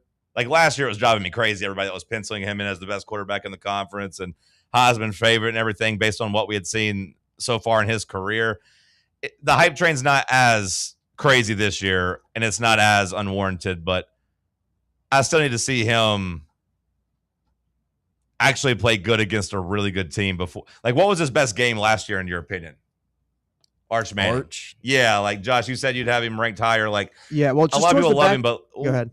What did you see last year against what opponent that made you really think like, wow, here it is, it's all getting put together? Well, towards the back half of the year, he was much more efficient. I'm pulling up the games right now. Let's see here. Arkansas, he had 389, 4 touchdowns. Again, it's Arkansas. I said good teams. Yeah, it's Arkansas. Good teams. Against A&M, it was okay. No, we got him a win. No. 14 of 29, 179 yards, one touchdown. Vandy was 330 and 3 touchdowns. Vandy, I'll give you. Mississippi State was 350 and 3 touchdowns. Not giving you Mississippi State. That's fine. Especially because they were getting their ass kicked. They should have lost that game if Mississippi State didn't completely melt down. Georgia, they lost the Georgia game. He was 250 for a touchdown. And not bad. Yeah, he did have a pick, but I wouldn't say Arch was the reason they lost. And that's fair. Like the Kentucky game stands out to me. 12 of 27, 132 yards. Especially when you see the way Joey Aguilar cooked that Kentucky defense. Yeah, but that's first half of the year. I'm saying specifically the back half of the year. The first half of the year was not good. That's why I have him. I've got him as the 6th best starting quarterback coming back in all of college football. A lot of people have him at like 2-3 in that category. Just for the record, Josh, the Kentucky game was the 7th game of the year, which is technically the back half of the year. Okay, well I'll take that into consideration. Michigan, the bowl game was good. Yeah. 222 touchdowns. I won't pretend like I watched much of that game. He did run all over them and did unlock some of his legs. So, like, if you want to say that flash of him passing and running is what sells you, okay. But, like, I personally have a rule that I don't judge the bowl game really good or bad for teams. Had he played terrible in that game, I wouldn't have really held it against him either. But a lot of other people would have. Though. Yeah, sure. I'm talking about just me. I don't really care about the bowl games. But my point is, like, he could be great this year, and he could be a quarterback that continues to get better because I do think he got better, obviously, from 2024 to 2025. But, like, I don't – when I watched him last year, I still didn't see him put it together against, like, the good teams. He didn't turn the ball over as much the back half of the year, even including that Kentucky game, only 2 picks over the last 6 games. And, he went in order in terms of passing yards. 132, 346, 328, 251, 389, 180, 221. Touchdowns, he had 0 for Kentucky, but then 3, 3, 1, 4, 1, 2. He did play better in the second half of the year. But, again, like Kentucky, Mississippi State, Arkansas are 3 of those games. Vandy, it's so hard for me to rewire my brain to call them a good team, but I know they were good last year. Yeah, I'm with you on that one. Yeah, like I know they were good last year. But when I see that logo, I'm like, you did against Vandy. Who cares? But it was good last year. But also, you've got to take into account like the UTEP game where he was awful, 11 of 25, a touchdown and a pick against UTEP, and a 27-10 win. Like I'm not discounting that either. He could be great, but like I said, I just look at him right now, and I still don't see a finished product or a proven commodity. Because like my 5 would be Trinidad, Arch, Mateer, Stockton, Leavitt. That's what I would have. Okay. Then Marcel Reed would probably be my 6. And I had what? Trinidad 1. I'm fine giving Trinidad the number 1 spot. Yeah, he's earned it. Baller. Yeah, like just watching him in the playoff, rising to the occasion when it mattered. Like to me, even if he's not the best quarterback by the end of the year, I do think he deserves to get the number 1 ranking coming into it because he's the quarterback that's proven the most. Absolutely. It's kind of the same way I went with Mateer and Stockton at number 3 and number 4. Just because those guys did lead their teams to the playoff this last year. Yeah, and I have no issue with where they are. Stockton and Mateer both to me are good, but do leave me wanting from time to time. But like no quarterback's perfect in college. I do think you're seeing that year in, year out. And I think you're seeing that with like the way the NFL process is going with young quarterbacks right now. It's like there'll be some hits, but like, man, like it's not an exact science anymore because some of these guys aren't ready for the moment and ready for the next level. But I give Mateer and Stockton some flowers. I like Mateer a little bit more than Stockton, I think. Assuming he's healthy and he's past whatever happened last year with his thumb or I personally prefer Stockton's floor to Mateer's floor. I think Stockton. I can understand that argument. I think he's more consistent, and I think when Mateer is bad, he's really bad. Stockton, I don't think it casts quite those lows. Plus, I got to give Stockton his flowers for ripping my heart out on that 4th and 8 right in front of me right there to force overtime. Yeah, I've been looking at these. I feel like Stockton deserves a little bit better of a category than playoffs, but okay, what would you put him at? Well, it's the wording I was trying to come up with. Well, I will say it's a fine line. You can't break every quarterback up into their own thing. Right, I know. Yeah, so I couldn't give Stockton. I didn't think he had superstar potential. You could maybe say he's the second best quarterback in the conference. That's fine. But, when you're doing the tiers, it's a little bit different than just a rankings. I don't think you'd have a problem with it if it just said Gunnar Stockton, third best quarterback in the SEC. But, it does feel a little bit dismissive. But, with Stockton, I do think, like I said, the floor is super high, I think. Now, he's got a good supporting cast and all that. But, he does leave me wanting whenever it's time to hit a next gear. I think Kirby himself would say, for whatever reason, they held back too long in that Ole Miss game. And I don't know if it was because of how they felt about Gunnar Stockton or what. But he made some big-time plays in that game. I want to talk about your experience but limited category. You'd have both of them under Faison, Keelan Russell, and Jared Curtis. See, I wouldn't. I'd swap the level of those two. I don't think you can put a Faison, Keelan Russell, and Jared Curtis above Marcel Reed and Byron Brown. They've proven too much. I get they're not elite guys, but they've proven a little bit. To too me, much. they've proven that they're not elite, though, and that to me matters. I think I'll weigh that more. You can't put first-year guys over them. Yeah, no, I would take the unknown of Faison over what I've seen from Byron Brown. I just would. Maybe I'm just a little bit higher on Byron Brown. I think he's going to have a good year at Auburn. And I keep saying that about Marcel Reed, but bro, I won't act like I watched a lot of Texas A&M games, but I watched you score 3 points against Miami and not be able to really do anything against Texas. And it's not fair for me to say and judge your whole entire season off those 2 games, but that's what I'm doing. He's got a chance to shut me up this year whenever Tennessee goes there. But I would roll the dice on all 3 of those other guys than sign up to have Marcel Reed be my quarterback every game of the year. I don't think I would. I think if you said we can plant Marcel Reed in our offense right now, I would do that. Sam, would you take Marcel Reed or roll the dice with Faison? Yeah. I do not trust Marcel Reed is enough of a down the field passer in Heupel's system to be able that's kind of how I feel. Work out. And I get where you're coming from, but if you give me the option to put in an experienced quarterback who's, he was in the Heisman race last year, whether people want to admit it or not. We'll see how it plays out this year because, obviously, I can't argue about any of those 3 guys having proven anything yet. But he has his low lights for sure. I'll roll the dice with Faison, and we'll see how he is because I think by the end of the year he'll be higher than unranked in the top 10 or at 8th on these lists. I think he'll be more like a top 5, top 6 type of SEC quarterback. And I'm saying that, and I love Faison. I want him to win the job. I think he's going to be great here. I think his ceiling is better than Marcel Reed by the time he's done playing college football. I just don't know if this year, year 1 Faison will be better than year 4 Marcel Reed. Sure. Bubba, send us a break. TalkSports on Fan Run Radio. Can't get enough Fan Run Radio? Download the free Fan Run app and take the best Tennessee sports conversations with you wherever you go. What kind of day is it? It's a White Claw day. Grab a pack, grab your friends. Everything else in life can wait. Your friends shouldn't. Let's go. White Claw. Grab life by the claw. Please drink responsibly. Hard seltzer with flavors. White Claw Seltzer Works, Chicago, Illinois. Running a business, coaching a team, planning your next big event, you need more than just gear. You need SM Athletics and Logo Solutions. Custom uniforms, branded apparel, promotional products, done right, done fast, and built to show off your brand with pride. From local businesses to high schools to major universities, SM Athletics is trusted by winners. Get real service, get real quality, get noticed. SM Athletics and Logo Solutions, where your brand comes to life. Visit smathletics.com and let's build something great together. In a world filled with deadlines and screens, sometimes we forget the simple joys of life, days filled with special moments. At Inward Half, we understand the essence of these moments. Feel the difference between our breathable fabrics and flexible apparel as you disconnect from the hustle and bustle and reconnect with what truly matters. Inward Half, simple luxury for on and off the course. Today, we raise a glass of Jameson Irish whiskey to the sport of football. Hear, hear! To Gaelic football, born in Ireland in 1885 in its thrilling blend of soccer, rugby and basketball. On a massive field, 15 players kick or hand pass a round ball that scored points over a bar or into a net. No pads, no helmet, no sense. Hear, hear! to college football, which kicked off in 1869 when Rutgers beat Princeton 6-4 in the Battle of New Jersey. With 11 players in helmets and pads, teams battle on a 100-yard gridiron with explosive pass plays and hard-hitting tackles. Unless you're called for targeting. Hear, hear! Since 1780, Jameson Irish whiskey has been enjoyed by sports fans all around the globe.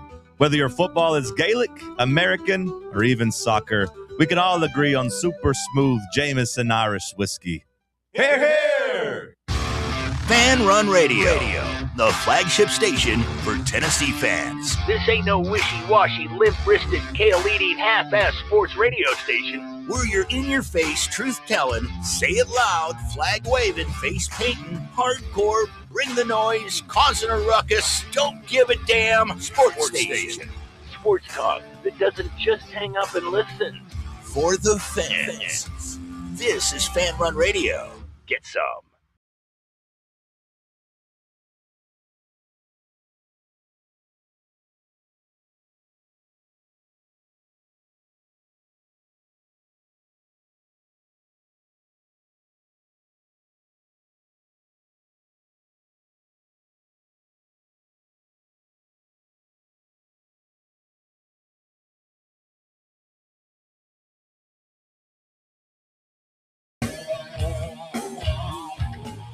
I do think that quarterback conversation just does come down to an interesting philosophical thing where you're just like, do you prefer the known commodity or are you chasing that high? Because like Josh was saying, Marcel Reed is a known commodity. Like, you know what you're going to get. Anywhere from like a B minus quarterback, sometimes B plus, but he's probably going to hang out in that B range one way or the other. Personally, I think it's more like the B minus range most of the time, but maybe I'm a little bit too low on him. Or do you roll the dice and try to go get an A?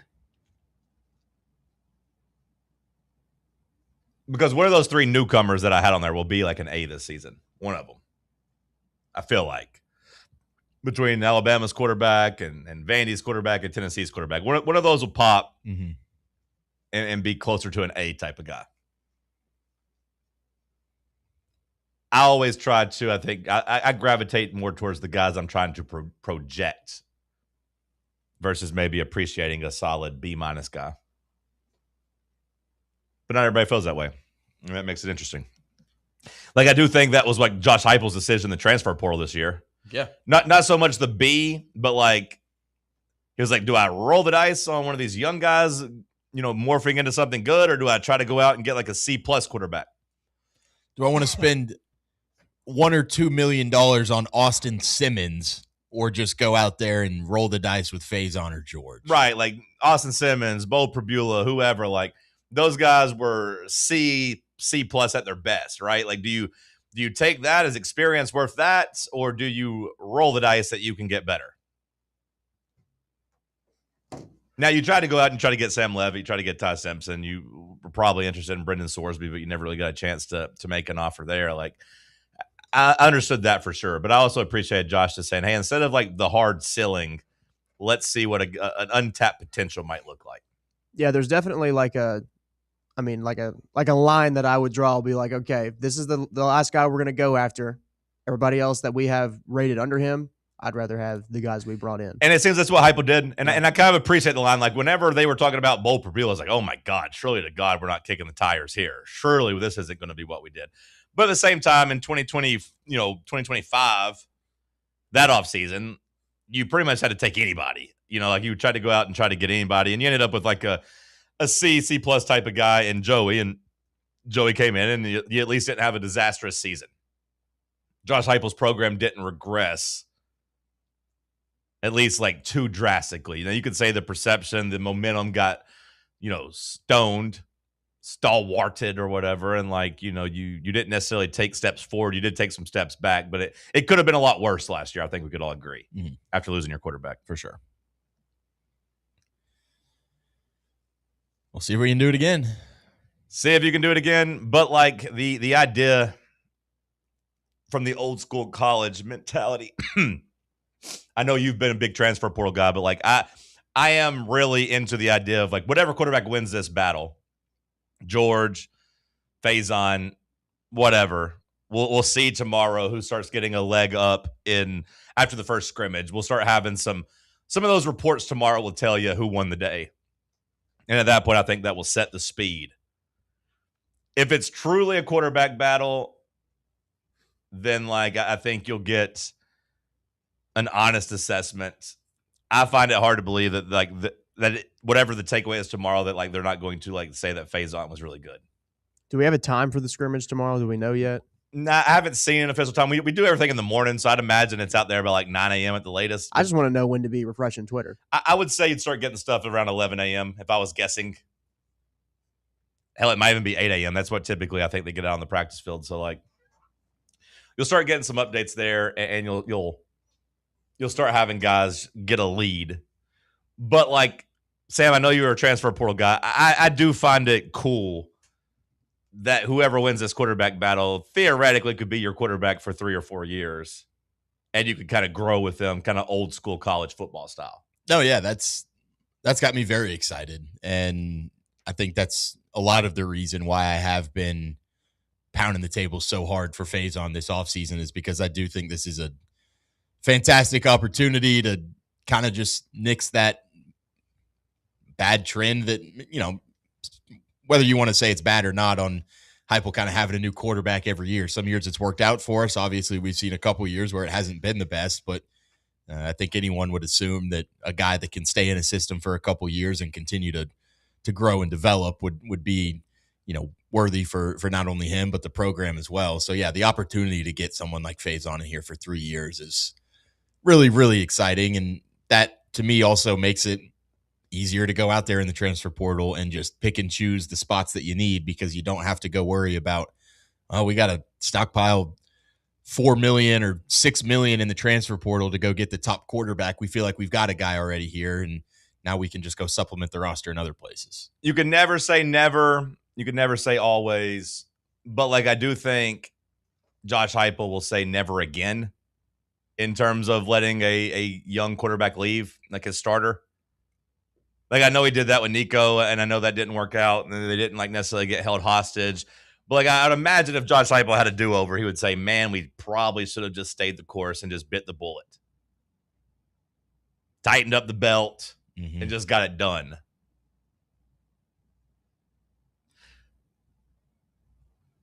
Obviously, we've litigated the Nico situation countless times. But like I said, I would say Josh Heupel would say never again.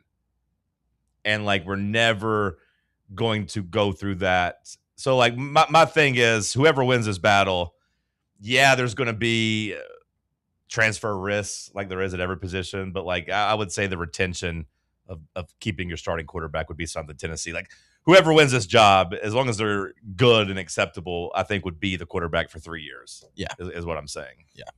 I don't think I'd necessarily worry about having to renegotiate with guys at key positions. Like, Tennessee has money, and they will make sure that they lock down who they need. You know, coming after the Nico thing, like, have we lost anybody that we really cared about really in any sport since then? I mean, you could maybe say JP Estrella, I guess, but like, I don't think Rick Barnes was crying tears when he left. But like, at football, like, I don't think we've lost anybody that you really wanted to keep since Nico. Like, nobody last year. Boo Carter, like, yeah, good riddance. Like, nobody cared. You'll lose one of the quarterbacks though. This is a loser leaves town QB battle. Sure. Yeah. But like, I think that's fine. I think Josh Heupel knows that. So like, if whoever wins the quarterback battle, the loser will be treated with respect, but also like, hey, go do what's best for you. Like, we get it. Like, Tennessee will be in the backup quarterback market at that point, you know, for next year. You weren't upset that Ricky Gibson went to A&M? Not really. I mean, like, it was one of those things that like, would I want to keep him? Sure. But like, coming off of an injury, you know, the personality stuff that goes along with that, and the negotiations, and like, you know, just disgruntled players. Like, you could point to him being a starter, Bubba, and like, maybe you want to keep a starter, but like, it's one of those that like, I don't think was a priority for us. I would have liked to have kept Jordan Ross, probably at least one of the edges now, especially with Chaz Coleman doing what he did. If you tell me Chaz Coleman's going to leave, sure. But like, I feel like at the time we were like, hey, that's just a different type of body. He was the one out of that group where I was like, I would have liked to keep him. Sure. But like, not an established star by any means. a young guy that maybe you could have grown. And like you said, especially had you known Chas Coleman was going to leave, then I would imagine Tennessee would have done a lot of things differently this offseason. Had they known that was going to be a bust. Either you pay to keep Ross or you pay to get somebody better. So that does kind of suck whenever that happens, is you don't get a replacement. They're just gone. Hour 2 in the books. Hour 3 headlines coming at you. Stick with us.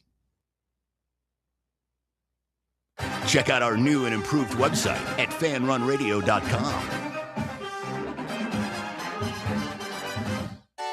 Citizens National Bank.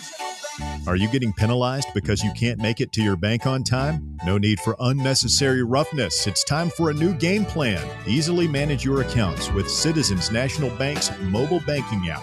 Check your balance, deposit a check, and pay a bill, all from your phone with CNB's mobile banking. Citizens National Bank. Banking never felt so good. Member FDIC.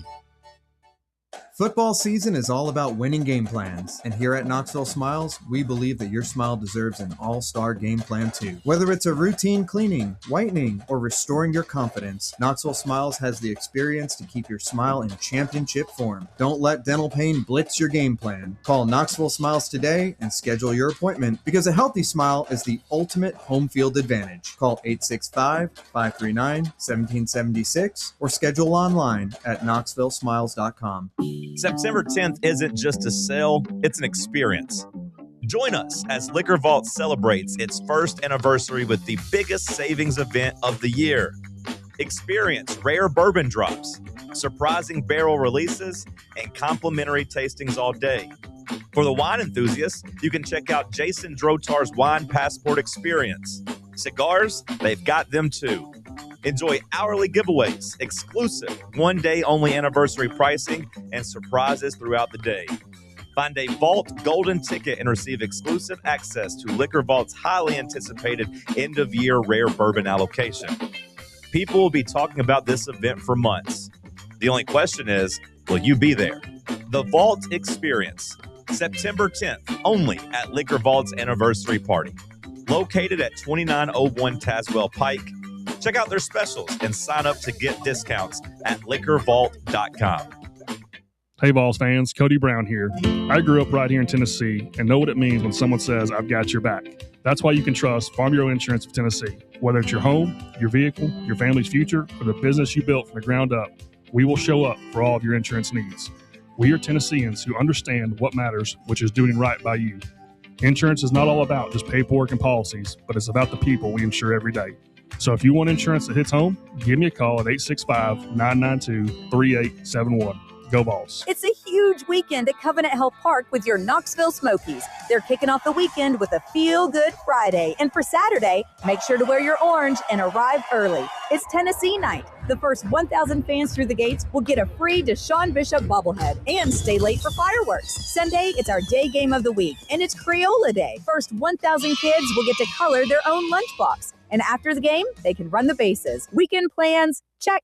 Get your tickets now at smokiesbaseball.com. Today, we raise a glass of Jameson Irish whiskey to the sport of football. Hear, hear! To Gaelic football, born in Ireland in 1885 in its thrilling blend of soccer, rugby and basketball. On a massive field, 15 players kick or hand pass a round ball that scored points over a bar or into a net. No pads, no helmet, no sense. Hear, hear! To college football, which kicked off in 1869 when Rutgers beat Princeton 6-4 in the Battle of New Jersey. With 11 players and helmets and pads, teams battle on a 100-yard gridiron with explosive pass plays and hard-hitting tackles. Unless you're called for targeting. Hear, hear! Since 1780, Jameson Irish whiskey has been enjoyed by sports fans all around the globe.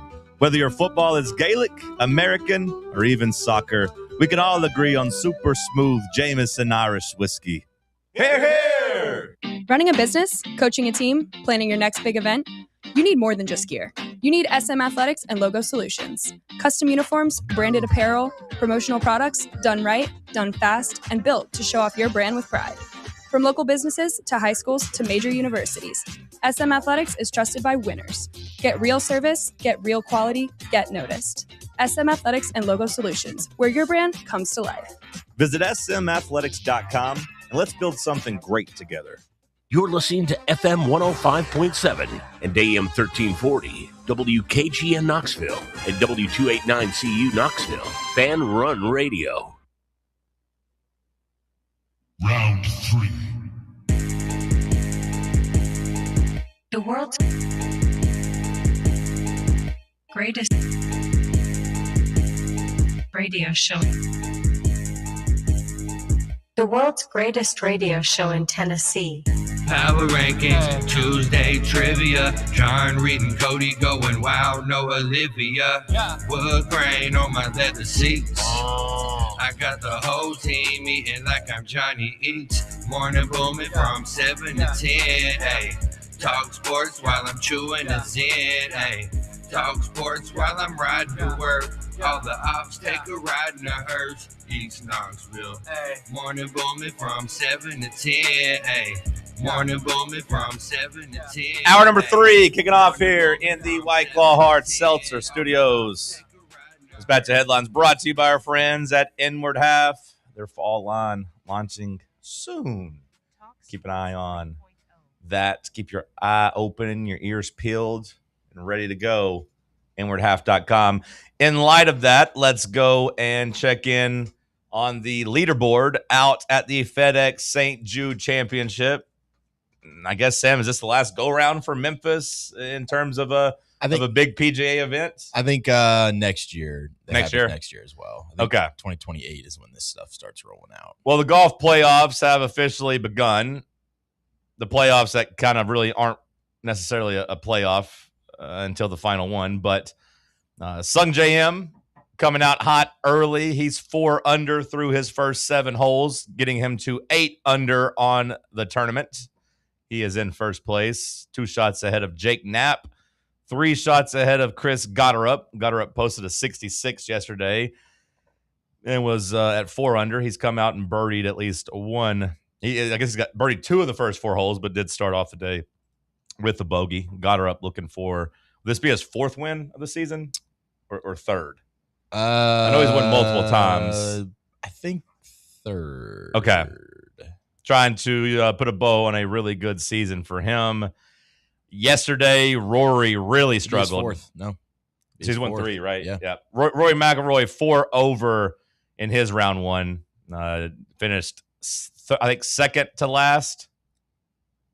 Only Robert McIntyre, who absolutely exploded and was 12 over. That's the only person that Rory beat. Scotty, where'd Scotty end up yesterday? 82 for Robert McIntyre. That is brutal. Yeah, I don't know if you saw the way he started I did see at the start of his round. Start of the round went par. He went bogey, bogey, double, bogey, triple. And then he finished with double, birdie, bogey, double. So an absolute terrible, terrible round. He's the type of guy to let that one snowball on him. Scotty Scheffler, the favorite coming into the tournament. He posted a 68, good for 2 under. Always kind of lurking. We'll see what he does in his round 2. He's set to tee off at 12:30. All right, Josh, let's hit some news. What you got for me? Yep. First thing, former Tennessee basketball player B.J. Edwards has committed to Oklahoma out of the transfer portal. I'm actually surprised he ended up at LSU. I figured LSU, who only had like 4 guys on their roster, would try to basically get every single fifth-year guy that wanted to come back, but maybe they already have a point guard and didn't need somebody. But that's a real lifeline for Will Wade, who wasn't going to be able to really fill out a roster, but this 5th-year thing might end up working out for LSU. We'll see. It's going to be tricky. They got to find people to come play for them, and they got to do it quick. I guess that's kind of just the only place he could land.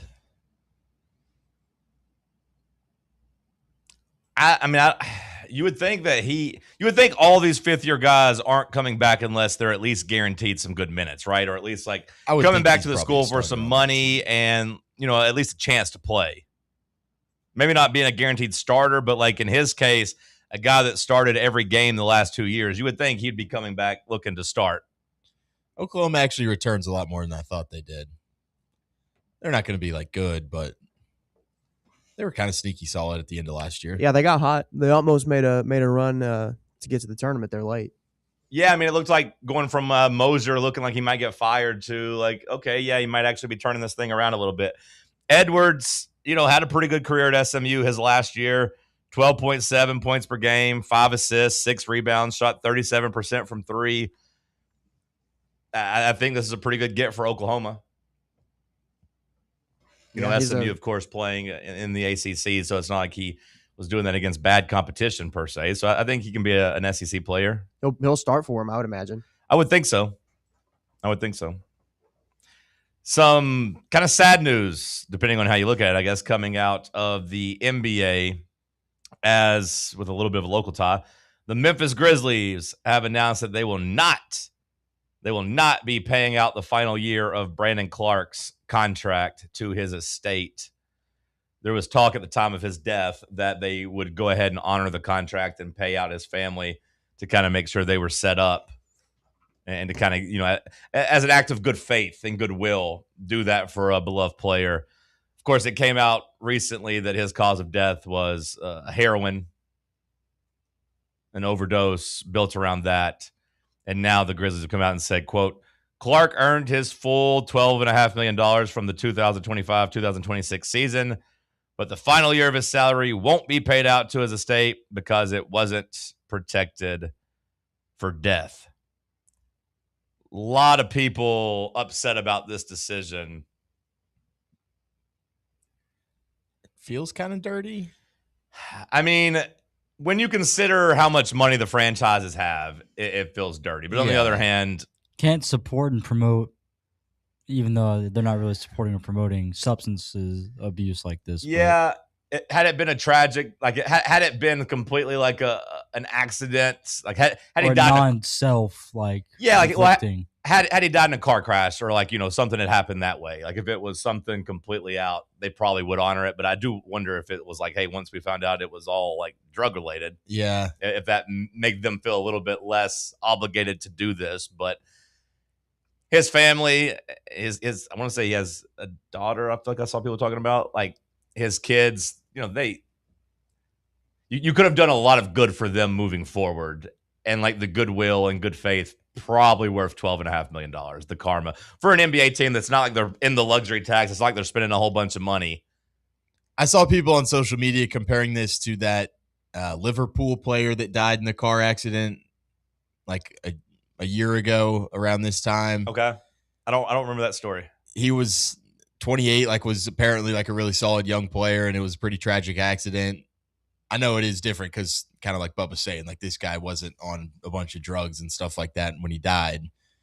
But I think like Liverpool paid out his entire contract in full. They like set up education funds for his little kids and like made sure that they're set up for life and like really made sure to go out of their way to help out the family. So I saw people being like, really, the NBA makes this much money and we're not gonna kind of reach out a helping hand type of thing. Yeah. Also think twice before you think about supporting the NBA. Well, the NBA, Bubba, that's a fair point because right now the NBA, this does feel like another check on the board of just the ghoulish nature of some of these owners. Like right now, the NBA does seem like they have a little bit of an owner problem. People are starting to like wonder, like, what the hell, like who, like just the guys in the league that are just facing some controversy or just bad decisions. They're not necessarily making you feel very good, the guys who have bought into the league recently.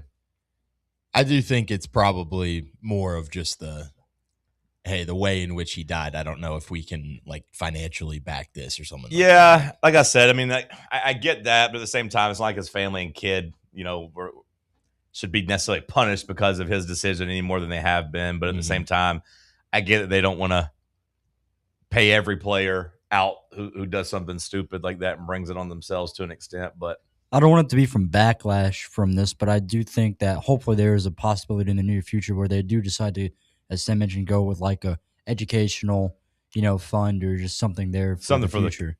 Something for the kid. I mean, I think it's a good point, Bubba. You could have hey, we're not going to pay out the final year of the contract, but we're going to set up some sort of money or, endowment for your kid or some sort of thing to be able to help him out. Okay, according to the internet, he doesn't have kids. Okay. That doesn't make, although I don't know.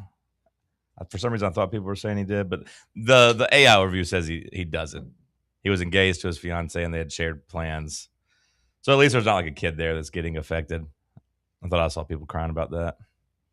This is really difficult to search on Twitter because I guess there's a baseball pitcher also named Brandon Clark, and I'm just getting a lot of his stuff. Yeah, I get it from the Grizzlies standpoint, and like Bubba said, the cause of death I do think kind of played into it. The fact there maybe wasn't a big family left behind, like in terms of people that were depending, at least like his kids. I'm sure he had people depending on him, but like his kids.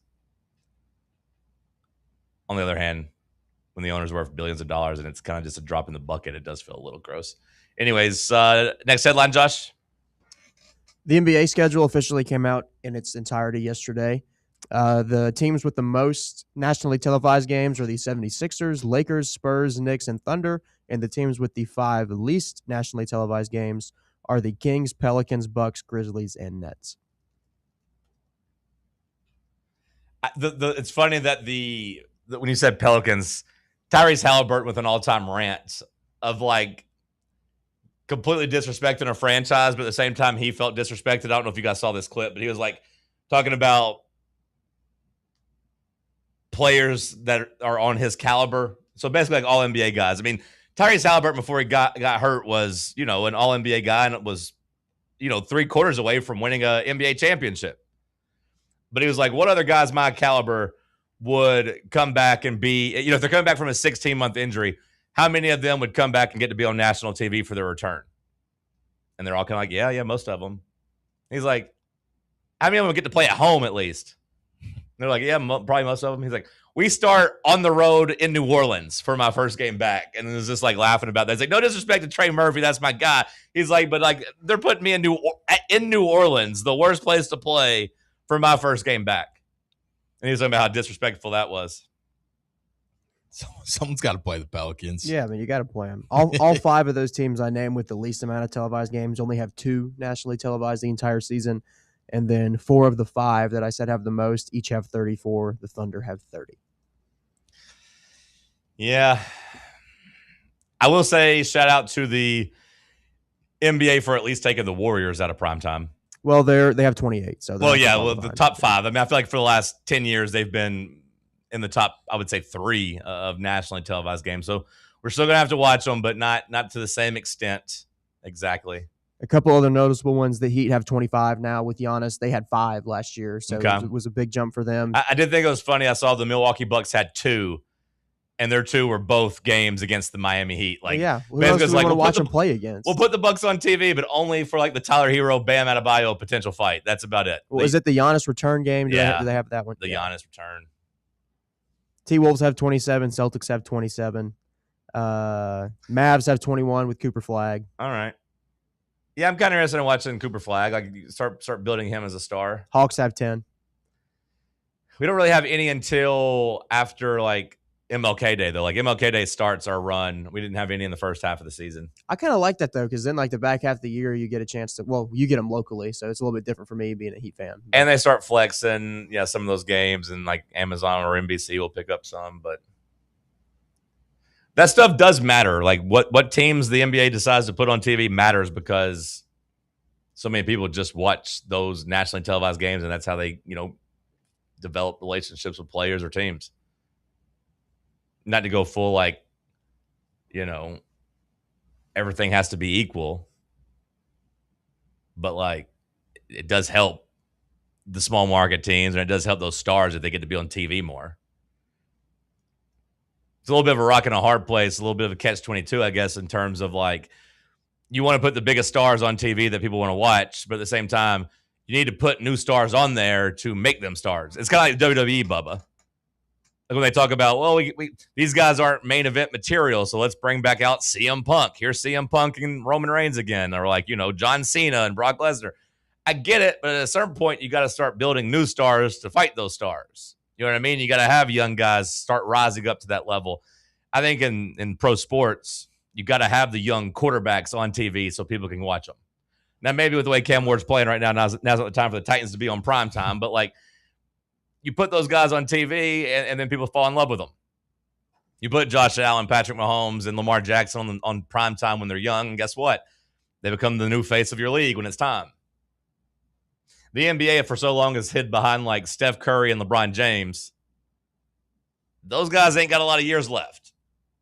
I don't know if LeBron James even has years left. He might just have a year left. Steph Curry, sneaky old. How old do you think Steph Curry is, Bubba? 37. Not sneaky for Bubba then, I guess. Bubba knows he's 38. But, I mean, he's 38, will be 39 in March. Like, that's typically the end of an NBA player's career.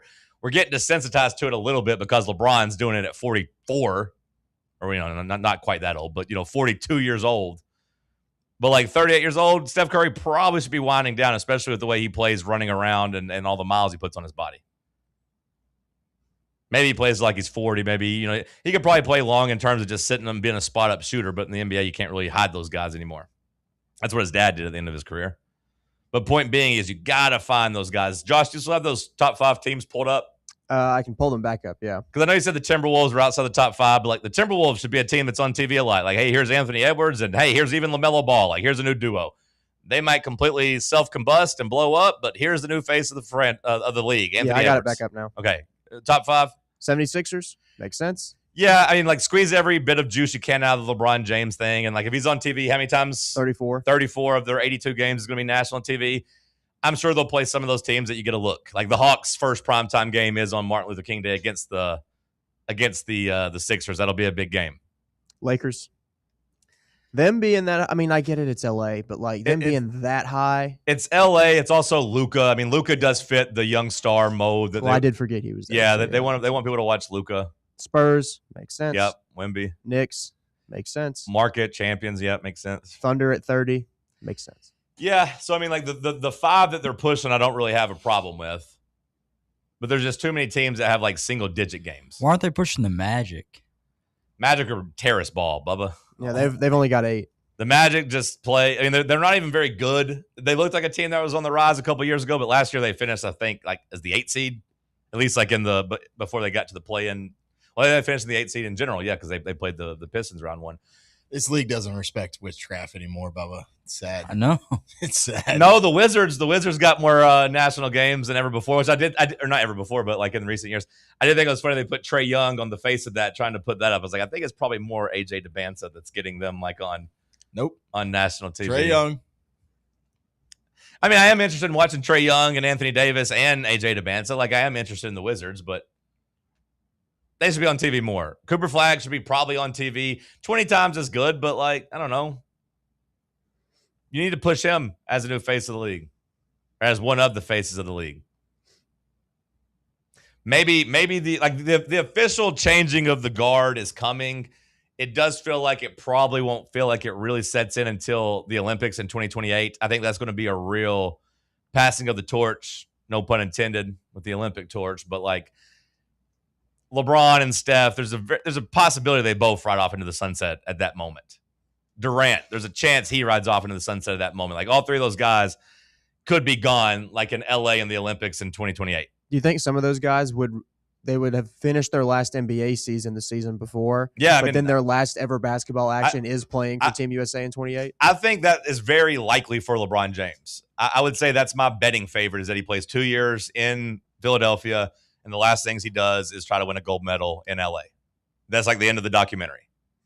And I think it's a really cool ending if LeBron, Curry, and Durant all go out together. Now, Durant and Curry might have a little bit more to squeeze out after that, but like I said, Curry he'll be 40. He'll be 40. Time. Yeah, so I mean, maybe like, not. Yeah, like Kevin Durant. I mean, how old's Kevin Durant? Kevin Durant's at least 37, ain't he? I think he is 37. What if they lose? Do they have to come back and play again? That's the thing you risk. KD is 37. He'll be 38 in September, though. So, like, he would basically be right there on the doorstep of 40. He would have played the Olympics at 39. Yeah. He'd be on the doorstep of 40. So, like, that would be a cool moment if they all 3 kind of went out together. But, like, either way, it's going to feel like the changing of the guard. It would make it really dramatic and probably the most watched basketball ever if those guys made it known that they were going to retire. And, like, you get that feeling of, like, this game could be their last. And they could lose. I mean, like, I don't think they're going to lose in America. But at the same time, like, Wemby will be at his peak powers, I think, in 2 years. Jokic will still be really good. We'll see how it goes. But, like, yeah, the changing of the guard's coming. Putting the young stars on TV more should be a priority. But you hope that, like, playing next to LeBron James is kind of like a faction, Bubba, in wrestling, where you got LeBron James there to help get over Tyrese Maxey and turn him into a superstar by the time he leaves. Yawn? You didn't like the faction wrestling comparison? No, but, like, I'm trying to think. It's like, you just don't like Tyrese Maxey? I don't know enough about the guy, and I don't think I want to. Okay. I mean, he averaged 28 points a game last year. Who would you compare him to wrestler-wise? Shawn Michaels. Seems like there's some bias in there, but no, Tyrese Maxey's Shawn Michaels is the first one that came to mind because, like, in my head, I was already thinking about, like, putting Marty Jannetty and Shawn Michaels and having a breakout star. But, like, Tyrese Maxey was a 28 points a game scorer, Bubba. I mean, he's an all-NBA type of player. He's young. He's explosive. He's quick.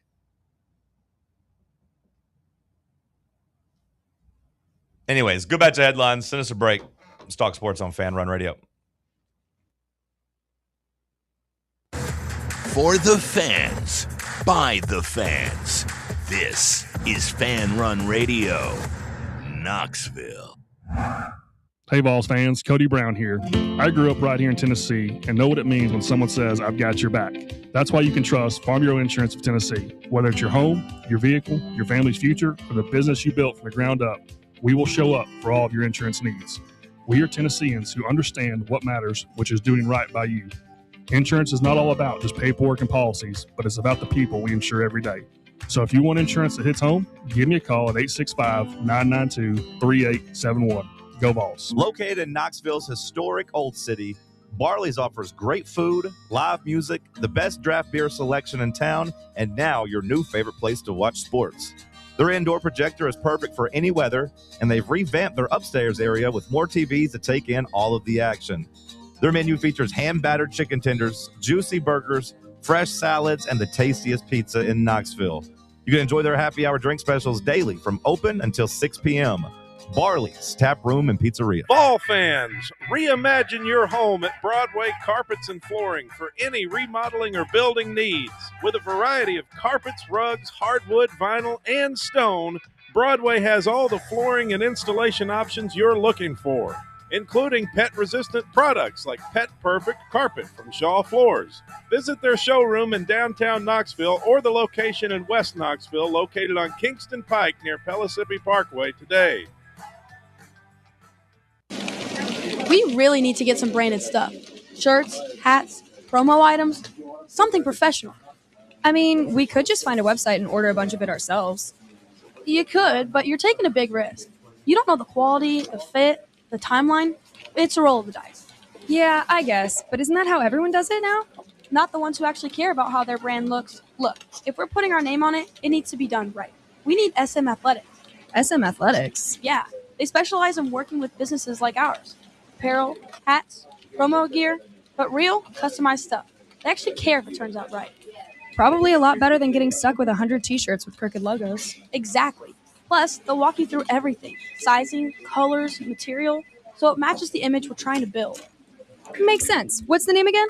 SM Athletics. Trust me, if you want to look like a real company, not a flea market stand, this is the move. If you're serious about your brand, work with people who are serious about getting it right. SM Athletics. Tired of spending your weekends working in the yard? Let ECR Total Landscapes handle it for you. We'll take care of de-weeding your flower beds, leaf blowing, trimming, mulching, and more. Let us do the heavy lifting so your landscape looks great. Right now, get 10% off your first month of our monthly maintenance package when you mention promo code FANRUN. Reliable service, great results, and more free time for you. Call us today at 865-384-2012 or visit us online at ecrtotallandscapes.com. A brand built in Tennessee and born from the love of the game, Inward Half revolutionizes golfing comfort. Crafted by a former pro and dedicated enthusiast just like you, our luxury performance wear guarantees you stay cool and comfortable through every swing and every day. We're not just a brand. We've set out to create a lifestyle for those who understand that impeccable style and premium performance are a hole-in-one. Enjoy the walk-in with Inward Half. Yeah. Now, I got a little bit of money.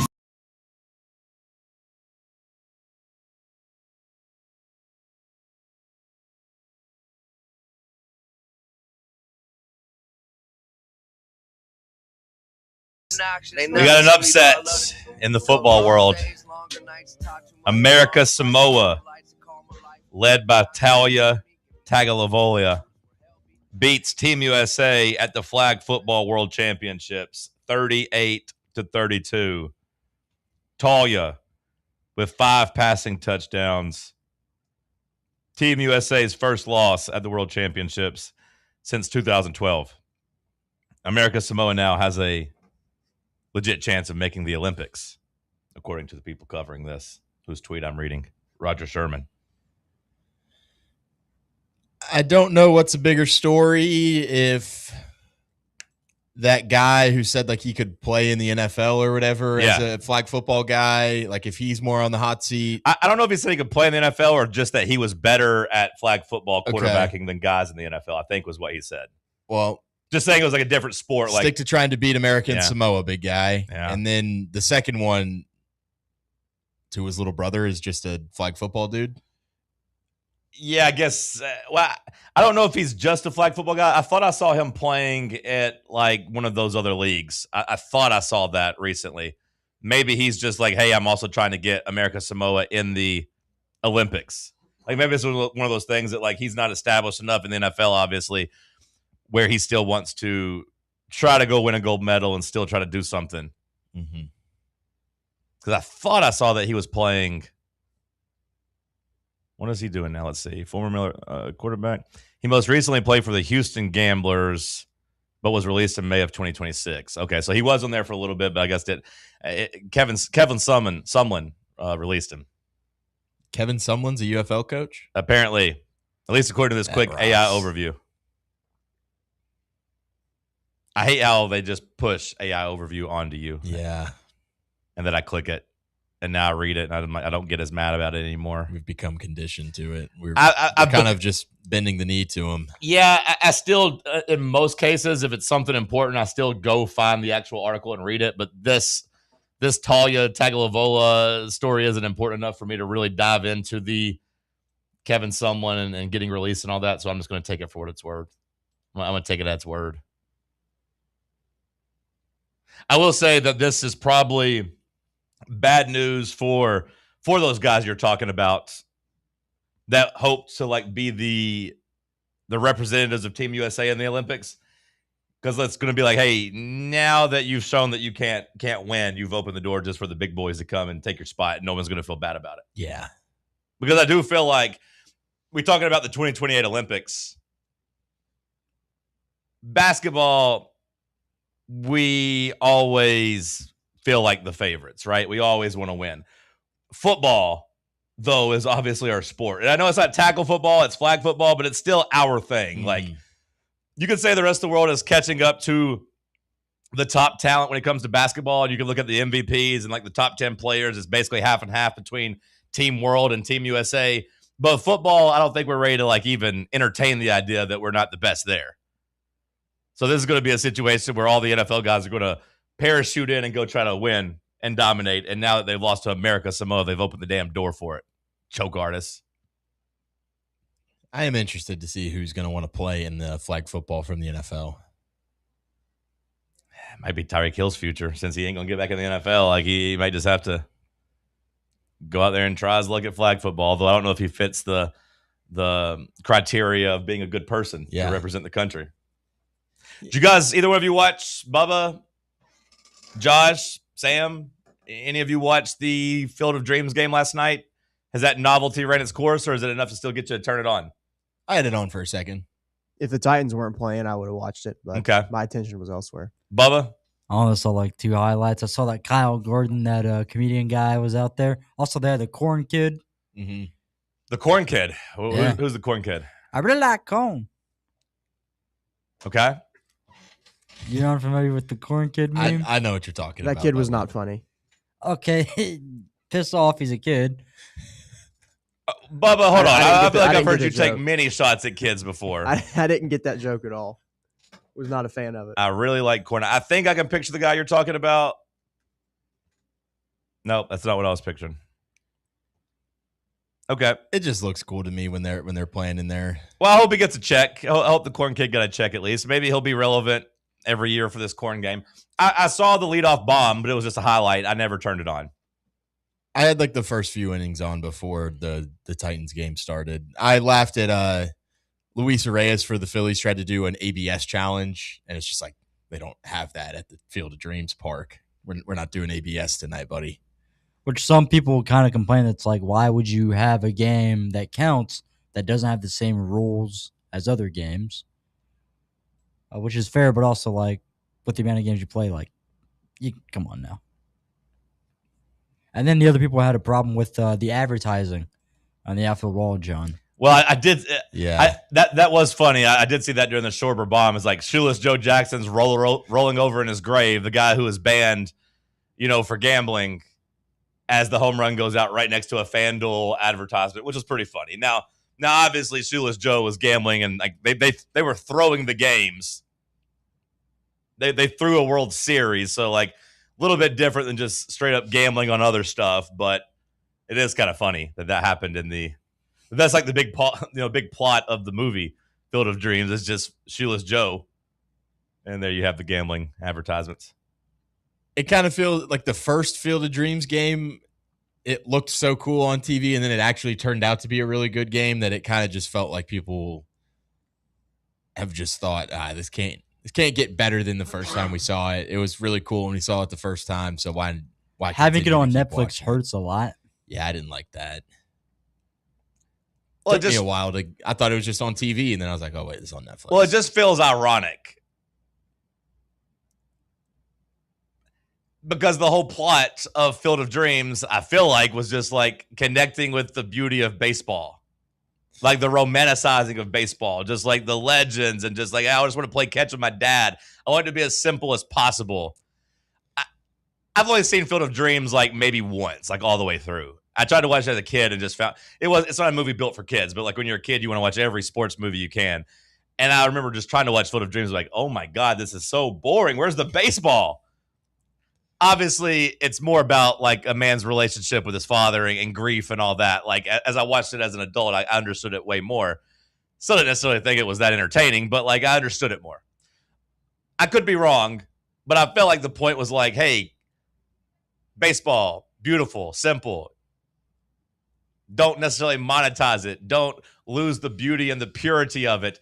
By the way, yeah, here's a FanDuel ad, and also go to Netflix where they pay us a whole bunch of money instead of just like putting it on basic cable where maybe more people could watch it, or at least make it more accessible. Like that game should be like on NBC. Pay for it and they will come. Yeah, like and like Netflix is everywhere. I get everybody has Netflix, but like it should be one of those that like they just put on NBC or like whatever their affiliate is. Like if they have an ESPN deal, put it on ABC, whatever. It should be like over the basic cable where your grandparents can easily access it. Is how I feel. Because to me, again, that's kind of the point of Field of Dreams is like, how can you not be romantic about baseball? Put it on. It's simple. I don't know. The first game was the White Sox-Yankees game, right? Where they just hit a whole bunch of home runs. Tim Anderson went crazy. And I think since then, he retired. Yeah, Tim Anderson did recently retire. He got his ass beat so bad that he essentially just... He lost it. He was like a really good baseball player, and then he just got punched in the face once, and he lost his ability to play the sport. Well, it's funny because, I mean, Tim Anderson was... I think we all kind of acknowledge in pretty much every sport, you have to have confidence. Now, different levels for different sports, whatever. Like, I think a boxer needs to maybe have more confidence than anybody because you're just going to go in there and just sign up to get your ass punched in the face nonstop. But, like, you have to have confidence. You have to have some swagger. Tim Anderson was one of those confident, explosive players. And, yeah, he literally got his ass beat so bad that he completely kind of lost his way. He went from promising guy to guy that was pretty much just a guy to then a guy that was pretty bad and never got it back. And then, just recently hung it up. He hit 232 after the fight. I don't know what to do with batting averages. He was a 288 hitter. Yeah, in his career before that. I don't know what to do with batting averages. Like that change happened after I quit being a baseball fan around the 2015 time. That's when it shifted into like, hey, batting 220 is okay as long as you're hitting home runs. So like, I don't really know what to do with batting averages. Well, what if I told you you had 98 home runs before the fight, and then after the fight and 250 ABs, you had 0? Well, I would say he got his ass beat and he lost his way. Like, yeah, I would say he completely lost his swagger, his confidence, and then he shrunk. Down goes Anderson. Guys cared too much about the war. Vietnam? Essentially. Iran? Close. Like Kyle Schwarber batting leadoff will never be not weird to me, because like that was just like after the era of baseball I really kept up with, where you could have a leadoff hitter batting 220 and he's like one of the best hitters because he just hits home runs and nothing else. Not to come across like a boomer or whatever, but like it's just not my baseball. Yeah, you've already established that. Not my baseball, Bubba. Send us a break. We'll come back. We'll get you set for the weekend. Bubba will tell you everything we've missed. He's shaking his head no. Bubba won't tell us everything we missed because we've hit it all. I don't know what we didn't miss or did miss. Oh, okay. Well, send us a break anyways. It's Talk Sports on Fan Run Radio. Big Orange Country's home for sports. This is Fan Run Radio. September 10th isn't just a sale, it's an experience. Join us as Liquor Vault celebrates its first anniversary with the biggest savings event of the year. Experience rare bourbon drops, surprising barrel releases, and complimentary tastings all day. For the wine enthusiasts, you can check out Jason Drotar's Wine Passport Experience. Cigars, they've got them too. Enjoy hourly giveaways, exclusive one-day only anniversary pricing, and surprises throughout the day. Find a Vault Golden ticket and receive exclusive access to Liquor Vault's highly anticipated end-of-year rare bourbon allocation. People will be talking about this event for months. The only question is, will you be there? The Vault Experience, September 10th, only at Liquor Vault's anniversary party. Located at 2901 Tazewell Pike. Check out their specials and sign up to get discounts at liquorvault.com. Hey, Vols fans, Cody Brown here. I grew up right here in Tennessee and know what it means when someone says, I've got your back. That's why you can trust Farm Bureau Insurance of Tennessee. Whether it's your home, your vehicle, your family's future, or the business you built from the ground up, we will show up for all of your insurance needs. We are Tennesseans who understand what matters, which is doing right by you. Insurance is not all about just paperwork and policies, but it's about the people we insure every day. So if you want insurance that hits home, give me a call at 865-992-3871. Go Vols. Citizens National Bank. Are you getting penalized because you can't make it to your bank on time? No need for unnecessary roughness. It's time for a new game plan. Easily manage your accounts with Citizens National Bank's mobile banking app. Check your balance, deposit a check, and pay a bill, all from your phone with CNB's mobile banking. Citizens National Bank. Banking never felt so good. Member FDIC. Golf Envy Farragut is the premier indoor golf experience you've been looking for. And right now they are offering a limited number of founding memberships. Golfers can reserve their spot for just $150 before their September grand opening. Founding members receive 90 days of unlimited guest passes as well as an exclusive risk-free first month. That's right. Try out Golf Envy with no obligation. Give it 30 days, and if it's not the right fit for what you're looking for, your first month's dues will be refunded. Members will get access to their Golf Zone 2 Vision NX simulator technology, the most realistic simulator on the market, where they can play more than 300 courses and compete in leagues and tournaments with players all across the country. Golf, rain or shine, 24/7, 365. To learn more and become a founding member, visit their website at farragut.golfenvy.com/presale. Are you ready for the start of a new season? Maybe looking for your team to go on a tournament run? Get game day ready with Crumble. Head on over to your nearest location and pick up 12 pre-selected cookies plus exclusive toppers. When you're looking for dessert options, there's no question about who you should call on. Our listeners already know. Last year, the Dubai chocolate was a home run, along with the brownie batter. Oreo crumb was another crowd favorite. What new flavor will set the standard this season? If you're in the Knoxville area, there are 3 locations ready to serve you: Clinton Highway, Parkside Drive, and Maryville. Download the Crumble app to build your best lineup and vote on the best combos. You can even put your bid in to request a new flavor. Order in the app and slide on over to your nearest location. Tell them Fan Run sent you, and as always, it's for the fans, by the fans. Don't miss the cookies.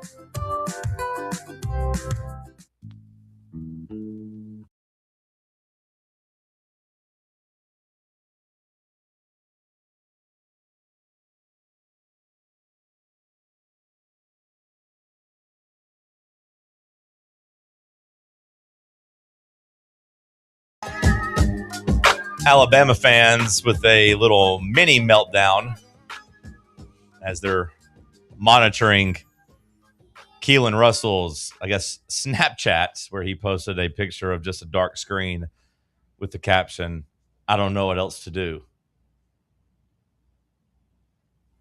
I mean, as long as he's not sending anything more provocative, I think we're all right. That could be true, Bubba, but some people are reading it as he's depressed about the Alabama quarterback battle and what else he could do to win it. Maybe he's just got girlfriend problems or something. I don't know. I think that's a problem with how we are. What the heck, man? As people here, where we have, we resort to putting vague posts on social media. I don't know. Guy sounds like a problem. Get him out of the league. Get him off the team. I don't even know what you're talking about, Bubba, at this point. All right. Yeah. Anything to look forward to this weekend, Bubba? We got any UFC? There is UFC. Yeah. There is. Is this a number one? It is a numbered one. What number is it? 331, I think. Jinx. You can't do that. You both owe me a soda. Nope. Yep. We're under a roof. Can't do it. Main event is Makachev versus Ian Machado Gary. Okay. Gary, of course, known for being the man in the chair. What? What? Yep. Oh, okay. That's really the only fight worth anything. Yeah, I don't know anything. Mackenzie Dern is there. We get to see her. Is she fighting? She is fighting Jillian Robertson. Is she a champion? Mackenzie Dern is. Yeah, that's what I'm saying. Mackenzie Dern's a champion, right? Yeah. She's hot too, right? Yes. Well, mostly. You don't think she's hot, Bubba? I think she's very attractive. Well, then why'd you say mostly? Because I can't give you 100% confidence that she's an absolute smoke show. Okay. She fights, and that takes away a couple points. It depends. Sometimes it adds some points. I see what you're saying, though. I've looked her up. Yeah, I see what you mean. I'm looking forward more. No, it's actually just UFC 330. I'm looking more forward to UFC 331 in September. Okay. Because that's Joshua Van versus Pantoja, and then Saryukin versus Rufi. And Gable Stevenson fights on that card, too. Ew. Did you see the tribute Kevin Durant broke his Twitter hiatus for yesterday? No. Did you read that? He sent out a pretty heartfelt tweet actually about Westbrook, which I thought was I actually found it to be pretty healing. I liked it. I would be lying to you if I said I didn't tear up a little bit. That kind of read as an obituary of like some that you would post for somebody that died, and Russell Westbrook didn't die; he just retired. But I thought Kevin Durant, and of course him and Westbrook have had their falling out. But I thought what he said about Russell was cool, especially because they did spend so much time together. He wrote, quote, "I remember asking assistant coach Mo Cheeks what's harder to do, work out after practice or before. I only asked because by the time I would get to the gym, Russ was already done in the morning, and I usually got mine in after practice. Mo's like, coming in before practice is harder. Since then, it's been my routine. A lot of people looked at the emotions on the court and thought Russ was loud, but to me, he was quiet and methodical. He led by example, and once the lights were bright, he let everything out and experienced pure freedom. It was inspiring as his teammate, and everywhere I went, I seen it inspire people from all walks of life. Crazy thing is, he didn't say much. He just showed up for 18 years. This basketball life is sacred to us as professionals. What we put into the court means everything. Some of us wish we could go back and do things with a little more intent, and some can just wipe their hands and be satisfied with the time spent. Who are you going to be? We know what 0 was on. Keep inspiring in the next phase of life, champ. I don't care what happens. They can't erase what it was. The first YNs, which stands young individuals in the community. The first YNs, finals run in our early 20s, all-star games, seeing each other get injured and bounce back, the bus rides, plane rides, card games, jokes and arguments, the whole thing, memorable. To the whole Westbrook family, Nina, the kids, Mama Westbrook, Big Russ, Ray, Donnell, everybody from Lusinger High and UCLA and many more that I'm forgetting, much love and congratulations on an iconic career. That might be Kevin Durant's best tweet ever. I think that's Kevin Durant's like best moment in a while. I didn't think he had it in him. No, I don't know if I did either. I thought it was a really good look. Like for one DMV guy, Jaden Daniels, yesterday was a terrible PR day. You know what I mean? Like that was a terrible PR day. From another DMV guy, Kevin Durant, pretty good day from a PR battle. Like I think that made a lot of people emotional because like they did hold a place as one of the top duos, you know, in the sport. Maybe more of a lesson of like, close, like what if? Two budding stars going their separate ways, but like Westbrook and Durant should always kind of be intertwined. They should be etched together. They should be tethered together. It was fun. It was interesting when they had beef. It was interesting when they broke up and Westbrook's doing the little Uzi Vert, I can do what I want, you know, commercial now that he's got his own team and he goes and wins MVP and averages a triple-double, calls Durant a cupcake on social media for going to the Warriors. Like that stuff was cool. Them almost fighting during a game was cool. Those battles, but like I do appreciate that when it was over, that Durant of all people could give Westbrook his flowers because Durant, I think justifiably so, but Durant was kind of the guy that I don't want to say got the ball rolling against Westbrook, but like that happened early on in their career where there were two camps. There was one camp that appreciated Westbrook, and there was another camp that was like, you know, you might see a better version of the Thunder if it was just Durant's team and they had a point guard like Chris Paul that just wanted to pass the ball to him versus somebody, you know, that wanted to, as Kevin Durant himself called him, the triple-double cocaine bear. Yeah. That's what he was calling, you know, Russell Westbrook running around and just being a cocaine bear, just tearing people apart, but also like throwing up bad shots and doing bad things on the court, you know, that sometimes getting lost on defense and sometimes just being out of place. But like Durant was kind of attached to Westbrook starting to get picked apart. And that continued out, you know, throughout Westbrook's career of him, people focusing on the flaws of his game, maybe more so than other guys. So I thought it was cool that he came out and gave him his flowers. And I think it's kind of cool he called him a champ because Westbrook never won a championship, but like, I think Durant would say it that he was like a champion. Like not to steal Butch Jones's quote, but like won the championship of life of sorts. Like Westbrook, by all accounts, is a really, really good person. There's so many stories of places he's played where the workers there, like he would do such good things for them and they all love him. And the way he carried himself. I thought it was interesting. Like, hey, you guys saw him and just think he's loud, but no, like nobody's really as meticulous and methodical as Westbrook when it came to preparing and doing everything, you know, outside of the bright lights. On this day in history 13 years ago? 2013. That I assume it's No. I was going to say, hold on. Is it NBA related, I guess? Yes. Is it Durant and Westbrook related? No. Oh, okay. That's what I was confused. 13 years ago would be what? August 14th, 2013. Is that what y'all talking about when Butch brought Spoelstra in here? Yeah. Champion of life. I don't think I would have gotten NBA there. related. Yeah, it is. I'm looking at the tweet right now. Yeah. But I was just thinking, I was sitting here like, okay, like the NBA would be in the off season. Because I was about to bring it up myself, but I don't think I would have gotten to the Eric Spoelstra part. But I do remember that was one of the things. Like, what a time. Well, like I was talking about earlier this week, like I think at one point people would have said I was super negative and like critical of everything Tennessee did. But I do remember just the groaning I did at how fired up people were that Butch Jones brought Eric Spoelstra in and how that was going to be good for the football program. I was like, oh, brother, come on. Did he bring him in to like speak to the team? Like, what was the premise of that? They had just won a championship. It's Championship Wednesday. Yeah. Yeah, he basically just brought him in because they had some type of relationship. I don't know what the relationship was from. I don't remember that. What a duo. But yeah, like you had like NBA champion Eric Spoelstra, and that was Butch Jones's MO for a while. It's like he just wanted to be attached to any type of success he could be. Like he really wanted to remind everybody, like, hey, I coached JJ Watt. And then everybody like, well, yeah, but you tried to make JJ Watt a tight end, and he went on and was like a really good defensive end somewhere else. I want that T-shirt.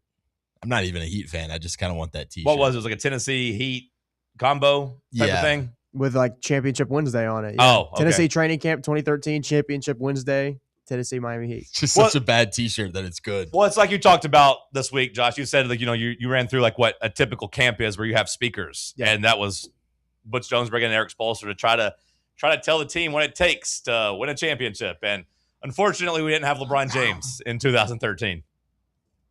Because that was the key for Eric Spoelstra. It was like, hey, have LeBron James. And you also had Dwayne Wade and Chris Bosh, too. Yeah. Bubby, you look like you're about to say something. Just there's a couple quick things to hit before we finish out this show. Okay. Then hit them then, Big Papa. All right, we have Skip Bayless reviewing the One Night Only movie. I didn't see he was asked about premarital sex. What was his take on premarital sex? I didn't see his answer. Gonna have to watch the video to find out. Okay, so you didn't watch it. I will say the One Night Only movie, not really worth your time, but I will give flowers to the two lead actors. They were pretty good. The chemistry was there. The plot of the movie is really dumb, though. And there's no nudity. We have the University of Chicago hosting Harvard. Wait, say this again? The University of Chicago men's basketball will host Harvard. That I think this is the first time that a D3 team is hosting a D1 team since 1970. Okay. Good for them. We have South Knoxville putting in more high-rise apartments down there off Gay Street over the Riverview look. We have a bad situation for Little League as an umpire rings up a kid in a very me moment and then ejects the coach afterwards.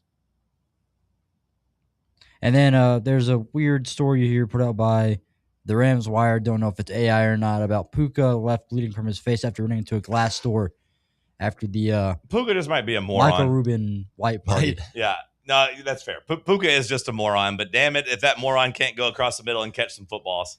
And then here we have an AI poster. I said he was my favorite player in the league. School.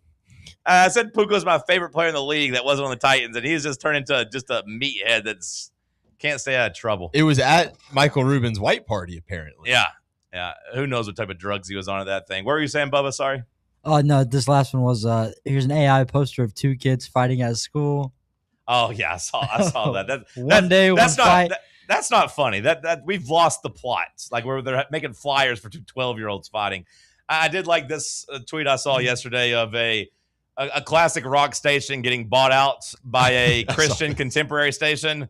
And in the final hour before they switched over, the classic rock station played Running with the Devil, Say Hello to Heaven, Hell's Bells, Knocking on Heaven's Door, Don't Fear the Reaper, Shout Out the Devil, She Talks to Angels, Heaven and Hell, Losing My Religion, Sympathy for the Devil, Highway to Hell, and then Stairway to Heaven at the very end. They went with a religious theme to switch over into the Christian contemporary station. How about we didn't talk about Pope night at the White Sox game? I did. The Peace Be With You in the fifth inning. The Peace was Be With incredible. You. The Peace Be With You in the fifth inning was amazing. I didn't know this was a thing. And the nun who threw out the first pitch, with her glove, and she came out there and she rocked it. That was always jarring to me. Like I never really went to like a Catholic church, but I dated a girl that was like, I guess, Presbyterian. So like they did the Peace Be With You, and I always found that to be so weird whenever I would go there and just have to talk, like go talk to people. This guy said hitting the bartender with a Peace Be With You before ordering 4 Miller Lights for $20 total, $5 Tuesdays was a truly religious moment for me. Was the Pope's first pitch better than Williams? I didn't see the Pope throw out one. I saw the nun throw out one. Or the nun, sorry. The nun. Yeah. I thought she did pretty solid. Yeah, I'm not going to besmirch Williams' first pitch. It was fine. It was good. Williams not an 80-year-old nun, though, so like I'll judge her a little bit more on a curve. All right, everybody, have a good weekend. If you got to work the rest of the day, sorry about that. Tony Basile will help you get through the next 2 hours.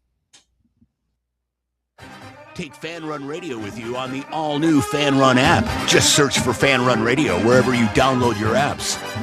A brand built in Tennessee and born from the love of the game. Inward Half revolutionizes golfing comfort. Crafted by a former pro and dedicated enthusiast just like you, our luxury performance wear guarantees you stay cool and comfortable through every swing and every day.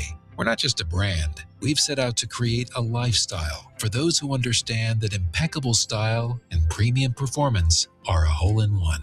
Enjoy the walk-in with Inward Half. Does tooth pain have you on the injured list? Don't get stuck on the bench watching from the sidelines. Hi, I'm Dr. Jacob Wolko, inviting you to come let Knoxville Smiles get you back in the game. Bring your whole roster in for our winning checkup. We'll keep your smile shining bright under the Friday night lights and gear it up for Saturday afternoon kickoff. Visit us online at knoxvillesmiles.com or just call 865-539-1776. Smile brighter with Knoxville Smiles. Hey, Vols fans, Cody Brown here. I grew up right here in Tennessee and know what it means when someone says, I've got your back. That's why you can trust Farm Bureau Insurance of Tennessee. Whether it's your home, your vehicle, your family's future, or the business you built from the ground up, we will show up for all of your insurance needs. We are Tennesseans who understand what matters, which is doing right by you. Insurance is not all about just paperwork and policies, but it's about the people we insure every day. So if you want insurance that hits home, give me a call at 865-992-3871. Go Vols. Ball fans, reimagine your home at Broadway Carpets and Flooring for any remodeling or building needs. With a variety of carpets, rugs, hardwood, vinyl, and stone, Broadway has all the flooring and installation options you're looking for, including pet-resistant products like Pet Perfect Carpet from Shaw Floors. Visit their showroom in downtown Knoxville or the location in West Knoxville located on Kingston Pike near Pellissippi Parkway today.